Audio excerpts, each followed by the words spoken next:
ಕರ್ತನಲ್ಲಿ ಪ್ರೀತಿ ಅಂತ ಸಹೋದರ ಸಹೋದರಿಯರೇ, ನಿಮ್ಮೆಲ್ಲರಿಗೂ ತಂದೆಯ ದೇವನಾಮದಲ್ಲೂ ನಮ್ಮ ರಕ್ಷಕನ ಒಡೆಯನಾಗಿರಂತ ಯೇಸು ಕ್ರಿಸ್ತ ನಮ್ಮಲ್ಲಿ ವಂದನೆಗಳು ಸಲ್ಲಿಸುತ್ತ ದೇವರೊಂದು ಕರುಣೆ ಕೃಪೆ ಪ್ರೀತಿಗಳಿಂದ ನಾವೆಲ್ಲ ಒಟ್ಟಾಗಿ ಸೇರಿ ಆತನ ವಾಕ್ಯಗಳನ್ನ ಧ್ಯಾನ ಮಾಡೋಕ್ಕೆ ದೇವ್ರು ಕೊಡಂತ ಮಹಾಕೃಪೆಗಾಗಿ ದೇವ್ರಿಗೆ ಕೃತಜ್ಞರಾಗೋಣ.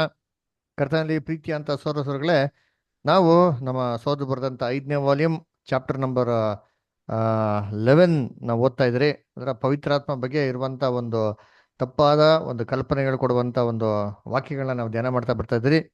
ಅದರಿಂದ ಕಳೆದ ವಾರ ನೋಡ್ಬೇಕಾದ್ರೆ ನಾವೇನಪ್ಪ ನೋಡಿದೆ ಅಂದ್ರೆ ಯಾವ ರೀತಿ ಒಂದು ಪವಿತ್ರ ಆತ್ಮನ ಅಭಿಷೇಕ ಅಂತ ಒಂದು ಮಾತಿನಲ್ಲಿರೋಂಥ ಒಂದು ವಾಕ್ಯಗಳನ್ನ ನೋಡಿದ್ರಿ.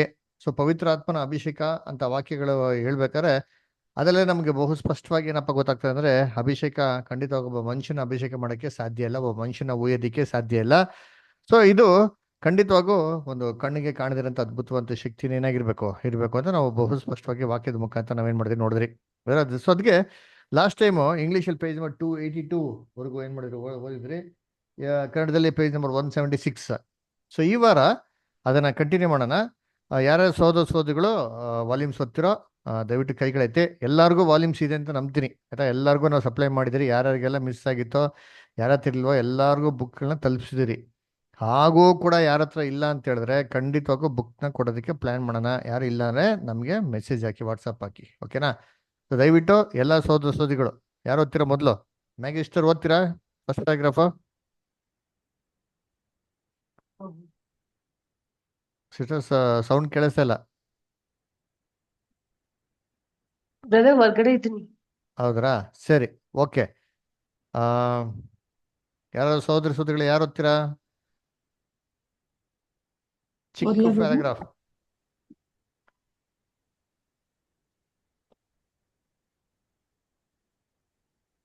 ಓದ್ಲಾ ಬ್ರದರ್?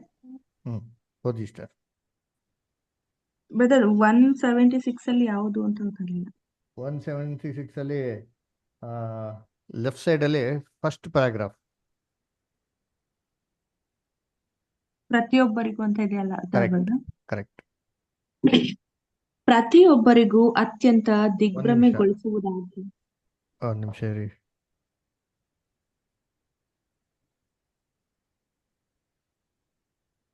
ಹಾ, ಓದಿಷ್ಟ ಕರೆಕ್ಟ್. ಪ್ರತಿಯೊಬ್ಬರಿಗೂ ಅತ್ಯಂತ ದಿಗ್ಭ್ರಮೆಗೊಳಿಸುವುದಾಗಿ ಕಂಡುಬರುವ ಸಂಗತಿ ಎಂದರೆ ಈ ರೀತಿಯ ಲೇಪನ ಹೊಂದುವವರು ಎಲ್ಲಾ ಸಂಗತಿಗಳನ್ನು ಬಲ್ಲವರಾಗಿರುತ್ತಾರೆ ಎಂಬುದು. ದೇವಜನರಲ್ಲಿ ಎಷ್ಟು ಮಂದಿಗೆ ತಾವು ಎಲ್ಲವನ್ನೂ ತಿಳಿದಿರುವುದಿಲ್ಲ ಎಂಬ ನಿರಪೇಕ್ಷವಾದ ನಿಶ್ಚಯತ್ವವಿದೆ ಮತ್ತು ಈ ಕಾರಣದಿಂದ ಅವರಲ್ಲಿ ತಾವು ನಿಜವಾಗಿಯೂ ಪವಿತ್ರಾತ್ಮನ ಅಭಿಷೇಕವನ್ನು ಹೊಂದಿದ್ದೇವೆಯೋ ಎಂಬ ಅನುಮಾನವಿದೆ. ಈ ಮಾತುಗಳನ್ನು ನೀವು ಪವಿತ್ರವಾಗಿರುವಾತನಿಂದ ಅಭಿಷೇಕವನ್ನು ಹೊಂದುವವರಾಗಿದ್ದೀರೆಂದು ಎಲ್ಲರೂ ತಿಳಿದವರಾಗಿದ್ದೀರಿ ಎಂದು ಭಾಷಾಂತರಿಸುತ್ತಿದ್ದಾರೆ. ಭಾಷಾಂತರಿಸುತ್ತಿದ್ದರೆ ಎಷ್ಟು ಸರಳವಾಗಿರುತ್ತಿತ್ತು. ಹೌದು, ನಿಶ್ಚಯವಾಗಿಯೂ ದೇವರ ಸತ್ಯಪರರಾದ ಮಕ್ಕಳಿಗೆ ಸ್ವಾಭಾವಿಕ ಮನಸ್ಸು ಅಥವಾ ಹೃದಯ ಅಥವಾ ಚಿತ್ತ ಅಥವಾ ನೂತನ ಮನಸ್ಸು ಹಾಗೂ ಮನೋಪ್ರವೃತ್ತಿಗೂ ಇರುವ ವ್ಯತ್ಯಾಸ ತಿಳಿದಿದೆ ಮತ್ತು ಇವುಗಳು ಪ್ರೀತಿ ಮತ್ತು ನೈತಿಕತೆಗಳಿಂದ ನಿಯಂತ್ರಿಸಲ್ಪಟ್ಟಿವೆ ಎಂದು ಬಲ್ಲವರಾಗಿದ್ದಾರೆ ಎಂಬುದು. Thank you sir. ಸರಿ, ನೋಡ್ಬೇಕಾದ್ರೆ 1ನೇ ಯೋಹಾನ 2ನೇ ಅಧ್ಯಾಯ 20 ಮತ್ತು 27ನೇ ವಾಕ್ಯದಲ್ಲಿ ಏನಂತಾರೆ, ಪವಿತ್ರಾತ್ಮ ನಿಮ್ಗೆ ಎಲ್ಲವನ್ನೂ ತಿಳಿಸಿದ, ನಿಮ್ಗೆ ಯಾರು ಹೇಳ್ಕೊಡೋಂಥ ಅವಶ್ಯಕತೆ ಇಲ್ಲ ಅಂತ ವಾಕ್ಯದಲ್ಲಿ ಬರ್ತದೆ. ಅದರ ಅದನ್ನ ನೋಡ್ಬೇಕಾದ್ರೆ ಯು ನೋ ಆಲ್ ಥಿಂಗ್ಸ್, ನಿಮ್ಗೆಲ್ಲವೂ ಏನಾಗಿದೆ ಗೊತ್ತಿದೆ ಅಂತಂದ್ಬಿಟ್ಟು ಅಲ್ವರ. ಸರಿ, ಈ ಪ್ರಶ್ನೆನ ಏನ್ರಿ ಪವಿತ್ರಾತ್ಮ ಹೊಂದಿರೋಂಥ ವ್ಯಕ್ತಿಗಳು, ಸೋ ಕಾಲ್ಡ್ ಲೋಕದಲ್ಲಾಗ್ಲಿ ಅಥವಾ ಸತ್ಯವೇದ ಮಕ್ಕಳುಗಳಾಗ್ಲಿ ಪವಿತ್ರಾತ್ಮ ಹೊಂದಿದಿರಲ್ಲ, ನಿಮ್ಗೆಲ್ಲವೂ ಗೊತ್ತಲ್ವಾ, ಯಾರು ನಿಮ್ಗೆ ಹೇಳ್ಕೊಡೋಂಥ ಅವಶ್ಯಕತೆನೇ ಇಲ್ಲ ಇದು ವಾಕ್ಯ ಹೇಳ್ತಾರಲ್ಲ, ಈ ವಾಕ್ಯ ನಿಮ್ಮ ಜೀವನದಲ್ಲಿ ನೆರವೇರಿದ್ಯಾ ಅಂತ ಏನಾದ್ರು ಪ್ರಶ್ನೆ ಕೇಳಿದ್ರೆ ಅವ್ರ ಮನಸ್ಸಲ್ಲೇ ಒಂದು ದೊಡ್ಡ ಡೌಟ್ ಉಳಿತದೆ. ಹೌದಲ್ವಾ, ಈ ಥರ ನನ್ನ ವಾಕ್ಯದಲ್ಲಿ ನನ್ನ ಜೀವನದಲ್ಲಿ ನೆರವೇರಿಲ್ವಲ್ಲ, ನಿಮ್ಗೆ ಯಾರು ಹೇಳ್ಕೊಡೋಂಥ ಅವಶ್ಯಕತೆ ಇಲ್ಲ ಅಂತ ಲೆವೆಲ್ ನಾನು ಬಂದೇ ಇಲ್ವಲ್ಲ. ಸೊ ಯಾರೊಬ್ರು ಹೇಳ್ಕೊಡ್ಲೇಬೇಕಲ್ವಾ. ಸೊ ಅದನ್ನ ನೋಡ್ಬೇಕಾದ್ರೆ ಈ ವಾಕ್ಯದಲ್ಲಿ ಏನೋ ಒಂದು ಕೊರತೆ ಇದೆ ಅಥವಾ ಏನೋ ಒಂದು ಪ್ರಾಬ್ಲಮ್ ಇದೆ. ವಾಕ್ಯನ ಅರ್ಥ ಮಾಡ್ಕೊಳ್ಳೋದ್ರಲ್ಲಿ ನಮ್ಗೆ ಏನಾಗ್ತದೆ, ನಮ್ಗೆ ಗೊತ್ತಾಗ್ತದೆ ಅಲ್ಲ ಹೆಂಗ್ರೆ ಏನದವು ಅಂತ ನೋಡ್ಬೇಕಾದ್ರೆ ಇಲ್ಲಿ ವಾಕ್ಯದಲ್ಲಿ ಏನಾಗಿದೆ ಅಂದ್ರೆ ಒಂದು ಟ್ರಾನ್ಸ್ಲೇಷನ್ಸ್ ಅಲ್ಲಿ ಕೆಲವೊಂದು ಪದಗಳನ್ನ ಆ ಕಡೆ ಈ ಕಡೆ ಹಾಕ್ಬೇಕಾದ್ರೆ ನಮ್ಗೆ ಒಂದು ವ್ಯತ್ಯಾಸ ಕಂಡು ಬಂದಿದೆ ನೋಡಿ. ವಾಕ್ಯ ಓದೋಣ. ಎಲ್ಲಪ್ಪ ಅಂದ್ರೆ 1 ಯೋಹಾನ 2 ಅಧ್ಯಾಯ 20ನೇ ವಾಕ್ಯ ಓದೋಣ. 1 John 2:20.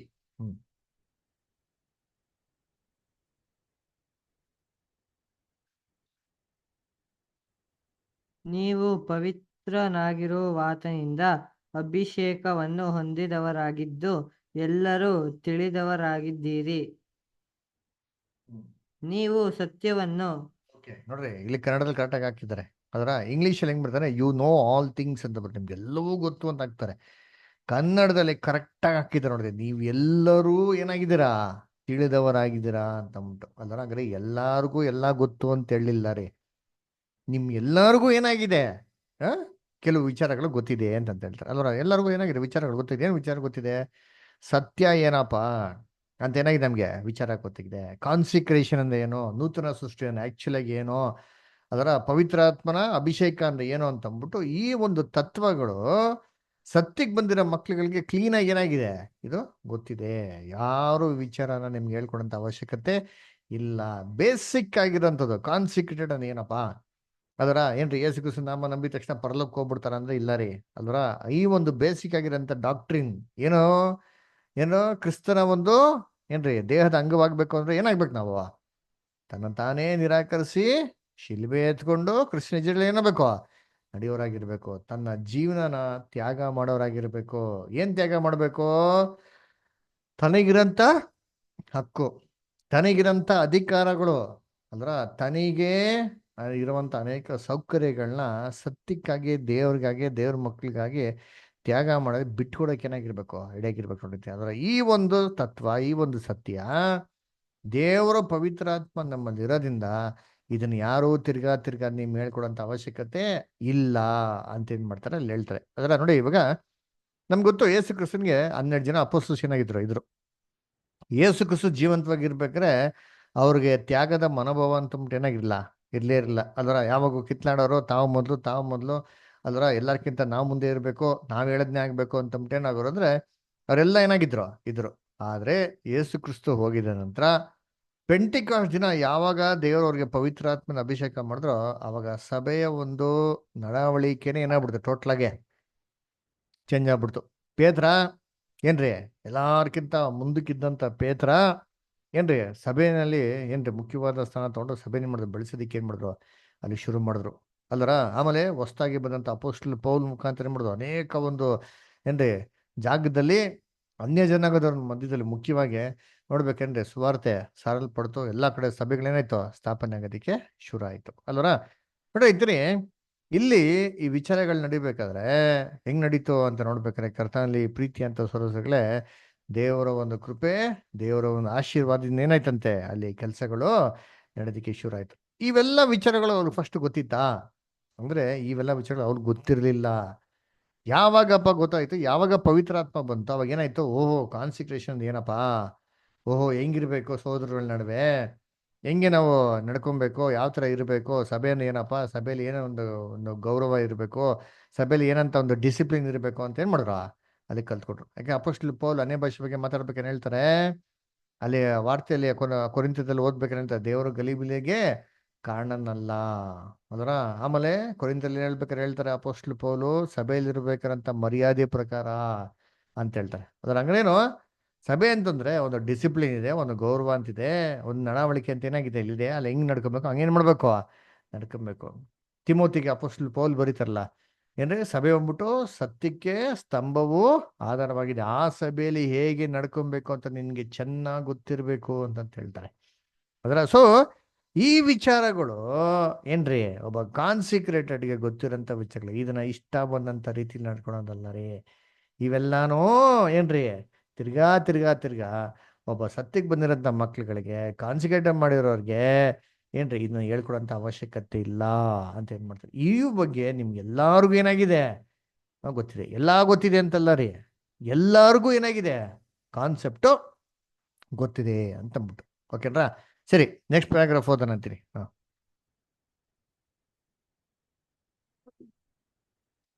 ದೇವರ ಅತ್ಯುತ್ತಮ ಹಾಗೂ ವಿನೀತರಾದ ಮಕ್ಕಳಲ್ಲಿ ಎಷ್ಟು ಮಂದಿ ಆತನಿಂದ ನೀವು ಹೊಂದಿದ ಅಭಿಷೇಕವು ನಿಮ್ಮಲ್ಲಿ ನೆಲೆಗೊಂಡಿರುವುದರಿಂದ ಯಾವನಾದರೂ ನಿಮಗೆ ಉಪದೇಶ ಮಾಡುವುದು ಅವಶ್ಯವಿಲ್ಲ. 1 ಯೋಹಾನ 2:27 ಎಂಬ ಮಾತುಗಳನ್ನು ಆಶ್ಚರ್ಯಚಕಿತರಾಗಿ ಓದಿಕೊಳ್ಳುತ್ತಾರೆ. ಅಯ್ಯೋ, ಅವರು ತಮಗೆ ಅಂತಹ ಅಭಿಷೇಕ ಇನ್ನೂ ಉಂಟಾಗಿಲ್ಲ ಮತ್ತು ನಮಗೆ ಯಾರಾದರೂ ಉಪದೇಶಿಸುವ ಅಗತ್ಯ ಬಹಳವಿದೆ ಹಾಗೂ ನಮಗೆ ನೇರವಾಗಿ ಅಥವಾ ಮಾನವ ಸಾಧನಗಳಿಂದ ಬರದೇ ಬಹಳ ಕಡಿಮೆ ಸಂಗತಿಗಳು ಮಾತ್ರವೇ ತಿಳಿದಿದೆ ಎಂದು ಹೇಳುತ್ತಾರೆ. ಈ ವಿನಮ್ರವಾದ ಆತ್ಮಗಳು ತಮ್ಮ ಪ್ರಾಮಾಣಿಕತೆಯ ಆಲೋಚನೆಗಳ ಕಾರಣದಿಂದ ತಾವು ತಿರಸ್ಕರಿಸಲ್ಪಟ್ಟಿದ್ದೇವೆ ಮತ್ತು ನಮ್ಮನ್ನು ನಿರುತ್ಸಾಹಗೊಳಿಸಲಾಗಿದೆ ಎಂದು ಬಹಳವಾಗಿ ಭಾವಿಸುವಾಗ ಅವರು ತಮಗೆ ಪರಿಚಯವುಳ್ಳ ಅನೇಕ ಅತ್ಯುತ್ತಮರಾದ ಭಕ್ತ ಜನರಿಗೂ ಸಹ ಇದೇ ರೀತಿಯಲ್ಲಿ ಮಾನವ ಬೋಧಕರ ಅವಶ್ಯಕತೆ ಇತ್ತು ಮತ್ತು ಅವರನ್ನು ಮೆಚ್ಚಿಕೊಂಡಿದ್ದರು ಎಂಬುದನ್ನು ಅವರು ನೋಡುವುದಿಲ್ಲ. ಮತ್ತೊಂದೆಡೆಯಲ್ಲಿ ಸ್ವಲ್ಪ ಕಡಿಮೆ ನಿಷ್ಠೆಯುಳ್ಳ, ಕಡಿಮೆ ನಿಷ್ಕಪಟರಾದ, ಕಡಿಮೆ ಭಕ್ತರಾದ ಕೆಲವರು ತಮ್ಮನ್ನು ಮತ್ತು ಇತರರನ್ನು ಮೋಸಪಡಿಸಲು ಪ್ರಯತ್ನಿಸುವವರಾಗಿ ತಾವು ಮಾನವರಿಂದ ಏನನ್ನೂ ಕಲಿತುಕೊಳ್ಳಲಿಲ್ಲ ಮತ್ತು ತಮಗೆ ತಿಳಿದವುಗಳೆಲ್ಲವೂ ಪವಿತ್ರಾತ್ಮನ ಸ್ಫೂರ್ತಿಯಿಂದ ನೇರವಾಗಿ ಬೋಧಿಸಲ್ಪಟ್ಟವುಗಳು ಎಂದು ಹೇಳಿಕೊಳ್ಳುತ್ತಾರೆ. ಅವರು ತಮ್ಮ ಆಲೋಚನೆಗಳು ಮತ್ತು ಮಾತುಗಳು ಸಂಪೂರ್ಣವಾಗಿ ದೋಷರಹಿತವಾದದ್ದು ಎಂದು ಸಾಧಿಸುತ್ತಿದ್ದಾರೆ ಎಂದು ಅವರು ಕಾಣುವುದಿಲ್ಲ. ಅವರು ತಮ್ಮ ತಪ್ಪಾದ ಆಲೋಚನೆಗಳು, ಮಾತು ಮತ್ತು ಕೃತಿ ಪವಿತ್ರಾತ್ಮನ ಸಮಗ್ರ ಪ್ರಭಾವಕ್ಕೊಳಗಾಗಿದೆ ಎಂದು ಸಾಧಿಸುವುದು ದೇವರ ಪವಿತ್ರಾತ್ಮನಿಗೆ ವಿರುದ್ಧವಾದದ್ದು. ದೇವರು ತಪ್ಪುಗಳಿಗೆ, ದೋಷಗಳಿಗೆ ಮೂಲನು ಎಂಬುದಾಗಿ ಪ್ರತಿಬಿಂಬಿಸುತ್ತದೆ ಎಂಬುದನ್ನು ಅರಿಯಲು ವಿಫಲರಾಗಿದ್ದೇವೆ. Thank you. ನೋಡ್ರಿ, ಎಷ್ಟು ಜನ ಏನ್ರಿ ದೇವ್ರ ಮಕ್ಕಳಿಗೆ ಏನಪ್ಪ ಯಾವುದು ನಮ್ಗೆ ಹೇಳ್ಕೊಡೋಂಥ ಅವಶ್ಯಕತೆನೇ ಇಲ್ಲ, ದೇವರು ಆತ್ಮ ನಮ್ಮಲ್ಲಿರೋದ್ರಿಂದ ಆಟೋಮೆಟಿಕಾಗಿ ನಮ್ಮ ದೇವರು ಎಲ್ಲ ತಿಳಿಸ್ಕೊಡ್ತಾರೆ ಅಂದ್ಬಿಟ್ಟು ಯಾರು 100% ಸ್ಯಾಟಿಸ್ಫ್ಯಾಕ್ಟ್ರಿ ಹೌದಪ್ಪ ನಾನು ಯಾರು ಹೇಳ್ಕೊಡೋಂಥ ಅವಶ್ಯಕತೆ ಇಲ್ಲ ಅಂತ ಯಾರು ಹೇಳಕ್ಕೆ ಸಾಧ್ಯ? ಖಂಡಿತವಾಗೂ ಸತ್ಯ ತಿಳಿದಿರೋ ಮಕ್ಕಳ ನಡುವೆ ಕೂಡ ಎಷ್ಟೋ ವರ್ಷ ಸತ್ಯದಲ್ಲಿದ್ದರೂ ಸರಿ ಏನ್ರಿ ಈ ಮಾತನ್ನ ಏನ್ರಿ ಇದು ಹಿಂಗೆ ಇದು ನೇರವಾಗಿರೋಂಥ ಅರ್ಥ ಇದೇನೆ ಅಂತಂದ್ಬಿಟ್ಟು ಯಾರು ಅಕ್ಸೆಪ್ಟ್ ಮಾಡೋಕ್ಕೆ ಖಂಡಿತವಾಗೂ ಸಾಧ್ಯನೇ ಇಲ್ಲ ರೀ. ಅದರ ಅದಕ್ಕೆ ಬ್ಯಾಬಿಲೋನ್ನಲ್ಲಿ ಇದನ್ನ ತಪ್ಪಾದ ರೀತಿಯಲ್ಲಿ ಅರ್ಥ ಮಾಡ್ಕೊಂಡು ಏನು ಮಾಡ್ತಾನೆ, ಬೈಬಲ್ ಸ್ಟಡಿನ ಎಂಕರೇಜೇ ಮಾಡಲ್ಲ. ಯಾಕೆ ನಾವು ಕಲಿಯೋಂಥ ಅವಶ್ಯಕತೆ ಇಲ್ಲ, ನಿಮ್ಗೆ ದೇವ್ರ ಪವಿತ್ರಾತ್ಮ ಕೊಟ್ಟಿಲ್ವಾ, ನೀವು ಪ್ರೇಯರ್ ಮಾಡ್ರಿ, ನೀವು ಧ್ಯಾನ ಮಾಡಿ, ಆಟೋಮೆಟಿಕಾಗಿ ದೇವ್ರು ಏನು ಮಾಡ್ತಾರೆ ನಿಮ್ಗೆ ತಿಳಿಸ್ತಾರೆ ಅಂತಂದ್ಬಿಟ್ಟು. ಹೆಂಗೆ ದೇವ್ರು ನಮ್ಗೆ ಹೆಂಗೆ ಮಾಡೋದು ತಿಳಿಸೋರೆ ಅಂತಂದ್ಬಿಟ್ಟು. ಅದಕ್ಕೆ ಮಾತಿತ್ರ ಏನು ಹೇಳೋದು, ಅಯ್ಯೋ ನಮ್ಗೆ ಯಾರು ಹೇಳ್ಕೊಡೋ ಅವಶ್ಯಕತೆ ಇಲ್ಲ, ದೇವರಷ್ಟಿಗೆ ದೇವ್ರು ನಮ್ಮ ಹತ್ರ ಏನು ಮಾಡ್ತಾರೆ ಮಾತಾಡಿ ನಮ್ಗೆ ಏನು ಮಾಡ್ತಾರೆ ತಿಳಿಸ್ಕೊಡ್ತಾರೆ ಅಂತಂದ್ಬಿಟ್ಟು ಏನು ಮಾಡೋದು, ತಪ್ಪಾದ ಕಲ್ಪನೆಯಲ್ಲಿ ಇಡೀ ಸಭೆನ ಏನು ಮಾಡೋದು, ವಂಚನೆ ಮಾಡೋಂಥ ಕೆಲಸಗಳು. ಅದರ ಅವಾಗ ಅಯ್ಯೋ ನಿಮ್ಗೆ ಯಾಕೆ ಈ ಸತ್ಯಗಳು ತಿಳಿಸಿರಪ್ಪ, ಅವ್ರಿಗೆ ಯಾಕೆ ತಿಳಿಸ್ತಾರೆ ಅಂತಂದ್ರೆ ಅವಾಗ ಏನು ಮಾಡೋದು, ಕೊರಿಂಥರಲ್ಲಿ ಹೇಳ್ತಾರಲ್ಲ, ದೇವರ ಪವಿತ್ರಾತ್ಮ ಬರವು ಏನ್ರಿ ದೇವ್ರ ಚಿತ್ತಾನುಸಾರವಾಗಿ ಅವ್ರವ್ರಿಗೆ ಏನು ಮಾಡ್ತಾರೆ, ಅವ್ರಿಗೆ ತಲಾಂತ ತಕ್ಕಂತೆ ಅನಿಸ್ತಾರೆ. ಒಬ್ರಿಗೆ ಜ್ಞಾನ ಕೊಡ್ತಾರೆ, ಒಬ್ರಿಗೆ ವಿಶ್ವಾಸ ಕೊಡ್ತಾರೆ, ಒಬ್ರಿಗೆ ಏನು ಮಾಡ್ತಾರೆ ಬೇರೆ ಬೇರೆ ಭಾಷೆಗಳನ್ನ ಮಾಡೋಂಥದ್ದು ಕೊಡ್ತಾರೆ, ಇನ್ನೊಬ್ರಿಗೆ ಅದ್ಭುತ ಮಾಡೋಂಥದ್ದು ಕೊಡ್ತಾರೆ, ಇನ್ನೊಬ್ರಿಗೆ ಸಭೆ ನಡೆಸ್ಕೊಂಡು ಕೊಡ್ತಾರೆ. ಹಂಗಾರೆ ಎಲ್ಲರಿಗೂ ಎಲ್ಲ ಇರಲ್ವಂತೆ. ಅದಕ್ಕೆ ಏನು ಮಾಡ್ಬಿಡೋದು, ವಾಕ್ಯನ ಏನು ಮಾಡೋದು ಈ ಥರ ತಿರ್ಸ್ಬಿಡೋದು. ನಮಗೆ ಜ್ಞಾನ ಕೊಟ್ಟಿಲ್ಲ, ನಮ್ಗೆ ಏನು ಮಾಡೋದು ನಂಬಿಕೆ ಕೊಟ್ಟವ್ರೆ, ಇನ್ನೊಬ್ರಿಗೆ ಏನು ಮಾಡೋರು ಅಂತ ಅದ್ಭುತ ಮಾಡೋದು ಕೊಟ್ಟವ್ರೆ ಅಂತಂದ್ಬಿಟ್ಟು. ಅದರ ಆದರೆ ಕರ್ತನಲ್ಲಿ ಪ್ರೀತಿ ಅಂತ ಸ್ವರಗಳೇ ಏನೇ ಇರಲಿ ಅದರ ಸತ್ಯ ಮತ ಕಾಮನ್. ಯಾಕೆ ಎಪೇಸ 4:4 ಏನು ನೋಡ್ತೀರಿ, ನಮಗಿರೋದು ಒಬ್ಬನೇ ದೇವರು, ಒಬ್ಬನೇ ಕರ್ತನು, ಒಂದೇ ಸತ್ಯ, ಒಂದೇ ನಂಬಿಕೆ, ಒಂದೇ ದೀಕ್ಷಾ ಸ್ಥಾನ ಅಲ್ವರ. ಅದನ್ನ ನೋಡ್ಬೇಕಾದ್ರೆ ಈ ನಂಬಿಕೆಯಲ್ಲಿ ಈ ಜ್ಞಾನದಲ್ಲಿ ಭೇದ ಭಾವ ಇರೋದಕ್ಕೆ ಸಾಧ್ಯನೇ ಇಲ್ಲ. ಒಬ್ರಿಗೆ ಜ್ಞಾನನೇ ಕೊಡಿದ್ರೆ ಒಬ್ರಿಗೆ ನಂಬಿಕೆ ಕೊಡ್ತಾರೆ ಅಂತ ಹೇಳೋದು ಇನ್ನು ದೊಡ್ಡ ಮೋಸ ರೀ ಅಲ್ವರ. ಯಾಕಂದ್ರೆ ಬೈಬಲ್ ಹೇಳ್ತಾರೆ ನಮ್ಮ ನಂಬಿಕೆ ಹೆಂಗೆ ಹುಡ್ತಾರೆ, ನಂಬಿಕೆ ಹೆಂಗೆ ಜಾಸ್ತಿ ಆಗ್ತದೆ, ಯೆಹೋವನ ವಾಕ್ಯವನ್ನು ಕೇಳಿದ. ಯೆಹೋವನ ವಾಕ್ಯ ಅಂತ ನೋಡ್ಬೇಕಾದ್ರೆ ದೇವರ ಒಂದು ಜ್ಞಾನ, ದೇವ್ರ ಜ್ಞಾನವನ್ನೇ ಇಲ್ದಿರಂಥ ವ್ಯಕ್ತಿಗಳು ನಂಬಿಕೆಯಲ್ಲಿ ಮಾತ್ರ ದೃಢವಾಗಿರ್ತಂತ ಏನು ಗ್ಯಾರಂಟಿ? ಅದರ ಯಾವ ನಂಬಿಕೆ? ನಿಮ್ಗೆ ಮಹಾಪರಿಶುದ್ಧವಾದ ನಂಬಿಕೆ ಮೇಲೆ ಅಸ್ಥಿಭಾರ ಇಲ್ಲ ಅಂತಂದ್ರೆ ಯಾವ ನಂಬ್ಕೊಂಡು ಸತ್ಯಲ್ಲಿ ಇರೋಕ್ಕೆ ಸಾಧ್ಯ? ಈ ಒಂದು ಮೋಸವಾಗಿರೋಂಥ ಏನ್ರಿ ಒಂದು ಉಪದೇಶಗಳನ್ನ ಇಟ್ಕೊಂಡು ಇವತ್ತು ಎಷ್ಟೋ ಜನ ಬೋಧಕರು ಏನು ಮಾಡ್ತಾರೆ ಅಂದರೆ ಇನ್ಫ್ಯಾಲಿಬಲ್ ಅಂತ ಕ್ಲೇಮ್ ಮಾಡೋದು. ಇನ್ಫ್ಯಾಲಿಬಲ್ ಏನಂದ್ರೆ ನಮ್ಮ ಕೈಲಿ ಯಾವುದೇ ಮಿಸ್ಟೇಕ್ ಹಾಕಿ ಸಾಧ್ಯ ಇಲ್ಲ, ಮಿಸ್ಟೇಕು ಮಾಡೋದಿಲ್ಲ. ಯಾಕಂದ್ರೆ ದೇವರೇ ನಮ್ಮ ಸ್ವತಃ ಏನು ಮಾಡ್ತಾರೆ ಮಾತಾಡ್ತಾರೆ, ದೇವರೇ ನಮಗೆ ಡೈರೆಕ್ಟಾಗಿ ಟೀಚ್ ಮಾಡ್ತಾರೆ ಅಂತಂದ್ಬಿಟ್ಟು. ಅದರ ಅದನ್ನ ಕರ್ತನಲ್ಲಿ ಪ್ರೀತಿ ಅಂತ ಸ್ವರಗಳು ನೋಡ್ಬೇಕಾರೆ ಏನ್ರಿ ಇವೆಲ್ಲ ಏನಪ್ಪ ಅಂತಂದ್ರೆ ಮೋಸ ವಂಚನೆಗಳಿಗೆ ಏನ್ರಿ ಒಂದು ಮಾರ್ಗ. ಅದಕ್ಕೆ ನೋಡಿ ಅಪೊಸ್ತಲ ಪೌಲ್ ಮಾತು ಹೇಳ್ತಾರೆ, 2 ಥೆಸಲೋನಿಯನ್ಸ್ ಯಾರು ಓದ್ರಿ, 2ನೇ ಥೆಸಲೋನಿಕ 2ನೇ ಅಧ್ಯಾಯ 2ನೇ ಥೆಸಲೋನಿಕದಲ್ಲಿ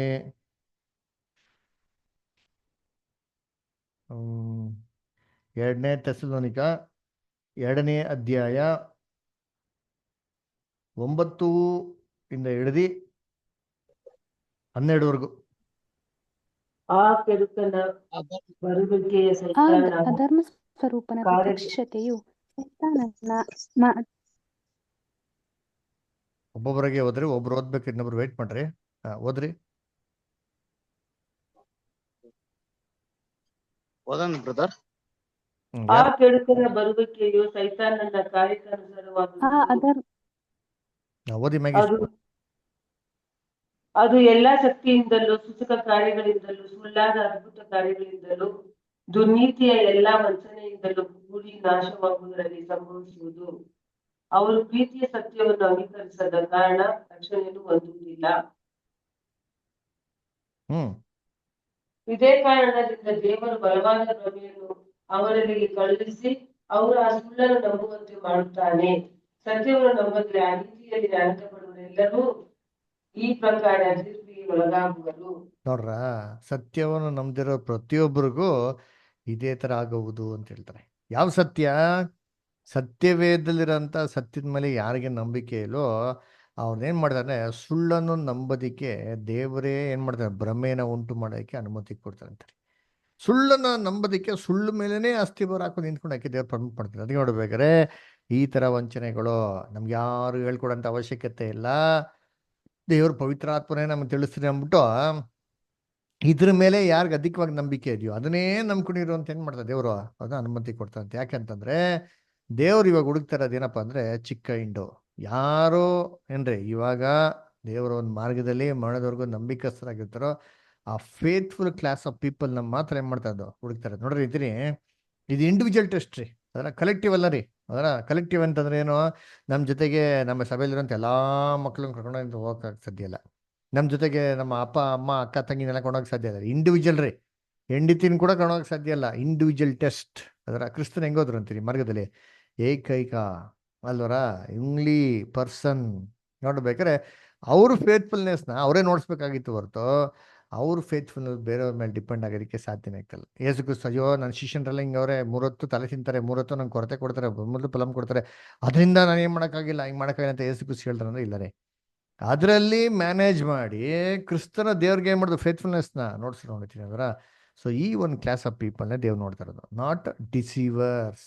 ಓಕೆ, ನೆಕ್ಸ್ಟ್ ಪ್ಯಾರಾಗ್ರಾಫ್ ಅದನ್ನ ಯಾರು ಓದ್ತೀರಾ? ನೆಕ್ಸ್ಟ್ ಪ್ಯಾರಾಗ್ರಾಫು ನಾನು ಓದ್ತೀನಿ. ಸಿಸ್ಟರ್, ನಿಮ್ಮ ಮೈಕ್ ಹತ್ರ ಇಟ್ಕೊಂಡು ಓದ್ಬೇಕು ಕ್ಲಾರಿಟಿಯಿಂದ, ಯಾಕೆ ನಿಮ್ಮ ವಾಯ್ಸ್ ತುಂಬಾ ಎಕೋ ಬರ್ತಾ ಇದೆ. ಈ ವಾಕ್ಯ ಭಾಗ್ಯವನ್ನು ಅದು ಇರುವಂತೆಯೇ ತೆಗೆದುಕೊಳ್ಳುವುದಾದರೆ ಇದು ಸತ್ಯವೇದದ ಸಾಮಾನ್ಯ ಸಾಕ್ಷಿಯೊಂದಿಗೆ ವ್ಯತ್ಯಾಸವುಳ್ಳದಾಗಿದೆ. ಅಪೊಸ್ತಲನಾದ ಪೌಲನು ಸಭೆಯ ಅನೇಕರಿಗೆ ಅಪೊಸ್ತಲರು, ಪ್ರವಾದಿಗಳು, ಉಪನ್ಯಾಸಕಾರರು, ಬೋಧಕರುಗಳು, ಉಪದೇಶಿಗಳು ಮತ್ತು ಸುವಾರ್ತಿಕರು ಇವರುಗಳಿಗೆ ಕೊಡಲ್ಪಟ್ಟ ಪವಿತ್ರಾತ್ಮನ ವರಗಳ ಬಗ್ಗೆ ಹೇಳಿದುದಿಲ್ಲವೇ? ಸಭೆಗೆ ಯಾವ ಮನುಷ್ಯನು ಉಪದೇಶಿಸುವ ಅಗತ್ಯವಿಲ್ಲವಾದರೆ ಈ ವರಗಳನ್ನು ಕೊಟ್ಟದಾದರೂ ಏಕೆ? ಸಭೆಯಲ್ಲಿ ಈ ನಿವೇಶ ವರಗಳನ್ನು ಬಿಟ್ಟಿರುವ ಕಾರಣಗಳ ಬಗ್ಗೆ ಅಪೊಸ್ತಲನು ಏನು ಹೇಳುತ್ತಾನೆ? ಆತನನ್ನೇ ಕೇಳಿಸಿಕೊಳ್ಳಿ.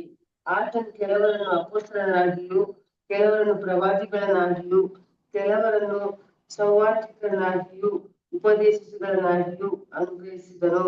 ನಾವೆಲ್ಲರೂ ನಂಬಿಕೆಯಿಂದಲೂ ದೇವಕುಮಾರನ ವಿಷಯವಾದ ಜ್ಞಾನದಿಂದಲೂ ಉಂಟಾಗುವ ಐಕ್ಯವನ್ನು ಹೊಂದಿ ಪ್ರವೀಣ್ಯತೆಗೆ ಬಂದವರಾಗಿ ಕ್ರಿಸ್ತನ ಪರಿಪೂರ್ಣತೆ ಎಂಬ ಪ್ರಮಾಣವನ್ನು ಮುಟ್ಟುವ ತನಕ ದೇವಜನರನ್ನು ಯುಗಸ್ಥಿತಿಗೆ ತರುವ ಕೆಲಸಕ್ಕೋಸ್ಕರವೂ ಸಭೆಯ ಸೇವೆಗೋಸ್ಕರವೂ ಕ್ರಿಸ್ತನ ದೇಹವು ಅಭಿವೃದ್ಧಿಯಾಗುವುದಕ್ಕೋಸ್ಕರವೂ ಆತನು ಇವರನ್ನು ಅನುಗ್ರಹಿಸಿದನು.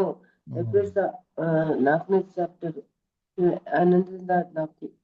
ಇದನ್ನು 1 ಕೊರಿಂಥ 12ನೇ ಚಾಪ್ಟರ್ 28-31 ಹೋಲಿಸಿರಿ.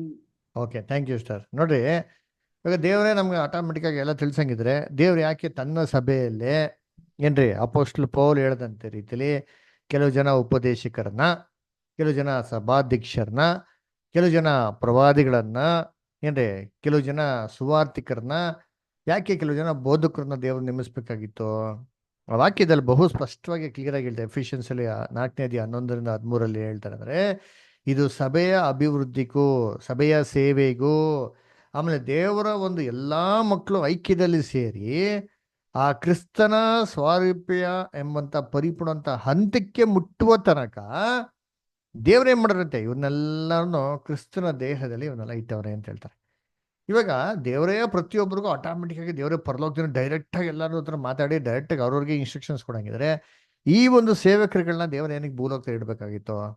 12 ಜನ ಅಪೊಸ್ತಲರನ್ನ ದೇವ್ರು ಏನಕ್ಕೆ ಆಯ್ಕೆ ಮಾಡಬೇಕಾಗಿತ್ತು? ಬೇಡವೇ ಬೇಕಾಗಿಲ್ಲ ಅಲ್ವರ. ಅವರೇ ಪರಲೋಕದಿಂದ ಯಾರಿಗೆ ಇಂಟ್ರೆಸ್ಟ್ ಇದೆಯೋ ಅವ್ರ ಮೇಲೆ ತಕಟಕಂತ ಪವಿತ್ರಾತ್ಮ ಸುರಿಸಿ ಅವ್ರವ್ರಿಗೆ ಮ್ಯಾಜಿಕ್ ಆಗಿ ಟಕ್ ಅಂತ ಇಮ್ಮಿಡಿಯೇಟಾಗಿ ಎಲ್ಲರಿಗೂ ರ್ಯಾನ್ಸಮ್ ತಿಳಿಸಿ, ಎಲ್ಲರಿಗೂ ಔಟ್ರೀಚ್ ಹಿಡಿದ ಬೈಬಲ್ ತಿಳಿಸಿ, ಎಲ್ಲರಿಗೂ ಆತ್ಮ ಬಗ್ಗೆ ತಿಳಿಸಿ, ಎಲ್ಲರಿಗೂ ನರಕದ ಬಗ್ಗೆ ತಿಳಿಸಿ, ಎಲ್ಲರಿಗೂ ತ್ರೈಕತ್ವ ಬಗ್ಗೆ ಇಂಡಿವಿಜುವಲ್ಗೆ ಅವ್ರವ್ರಿಗೆ ತಿಳಿಸಿ ದೇವ್ರ ಕೆಲಸನ ಮಾಡ್ಬೋದಾಯ್ತಲ್ವಾ? ಅದ್ರ ಅದು ಮಾತ್ರ ಅಲ್ಲ, ಯೇಸು ಕ್ರಿಸ್ತಂದ್ರ ಸಭೆ ಮಕ್ಕಳಿಗೆ ಅಪೊಸ್ತಲರಿಗೆ ಅಂದ್ರು, ಏನ್ರಿ ನೀವು ಲೋಕದ ಕಟ್ಟೆ ಹೋಗಿ ಏನ್ ಮಾಡಿದ್ರಿ? ಸುವಾರ್ತೆ ಸರಿ ಅನೇಕ ಜನಗಳ ಶಿಷ್ಯನಾಗಿ ಮಾಡುವಂತಂದ್ರು.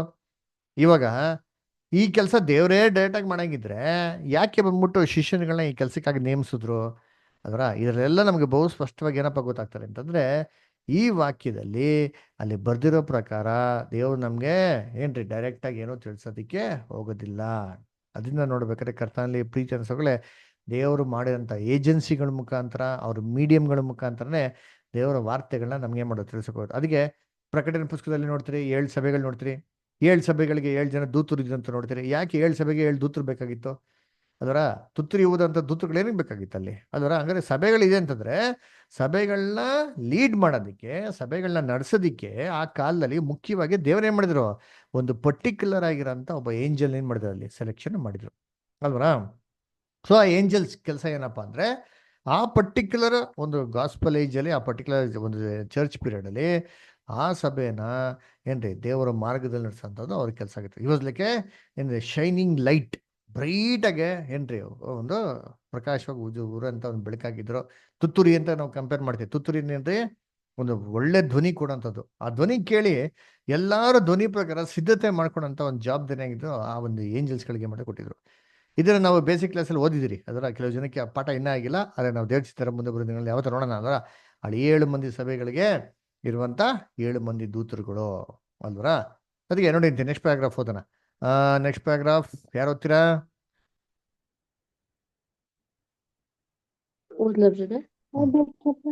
ಹಾ ಓದಿ. ನವಿತಾ ಅಷ್ಟೇ ಓದಿ, ಆಮೇಲೆ ನೆಕ್ಸ್ಟ್ ದಿವ್ಯ ಅಷ್ಟೇ, ಲಿಖಿತ ಅಷ್ಟೇ.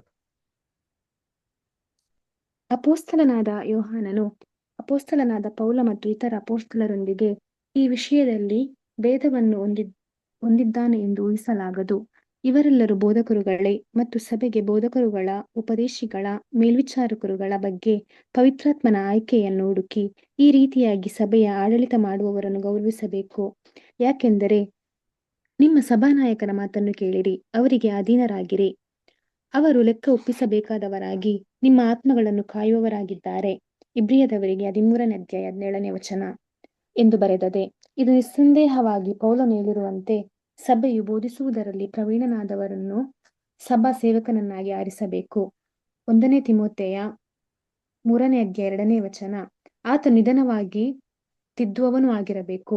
2 ತಿಮೋಥೆಯ 2:25 ಮತ್ತು ಸ್ವಸ್ಥ ಬೋಧನೆಯಿಂದ ಜನರನ್ನು ಎಚ್ಚರಿಸುವುದಕ್ಕೂ ಎದುರಿಸುವವರ ಬಾಯಿ ಕಟ್ಟುವುದಕ್ಕೂ ಶಕ್ತನಾಗಿರುವಂತೆ ಕ್ರಿಸ್ತ ಬೋಧಾನುಸಾರವಾದ ನಂಬತಕ್ಕ ವಾಕ್ಯವನ್ನು ದೃಢವಾಗಿ ಇಡಕೊಂಡವನಾಗಿರಬೇಕು.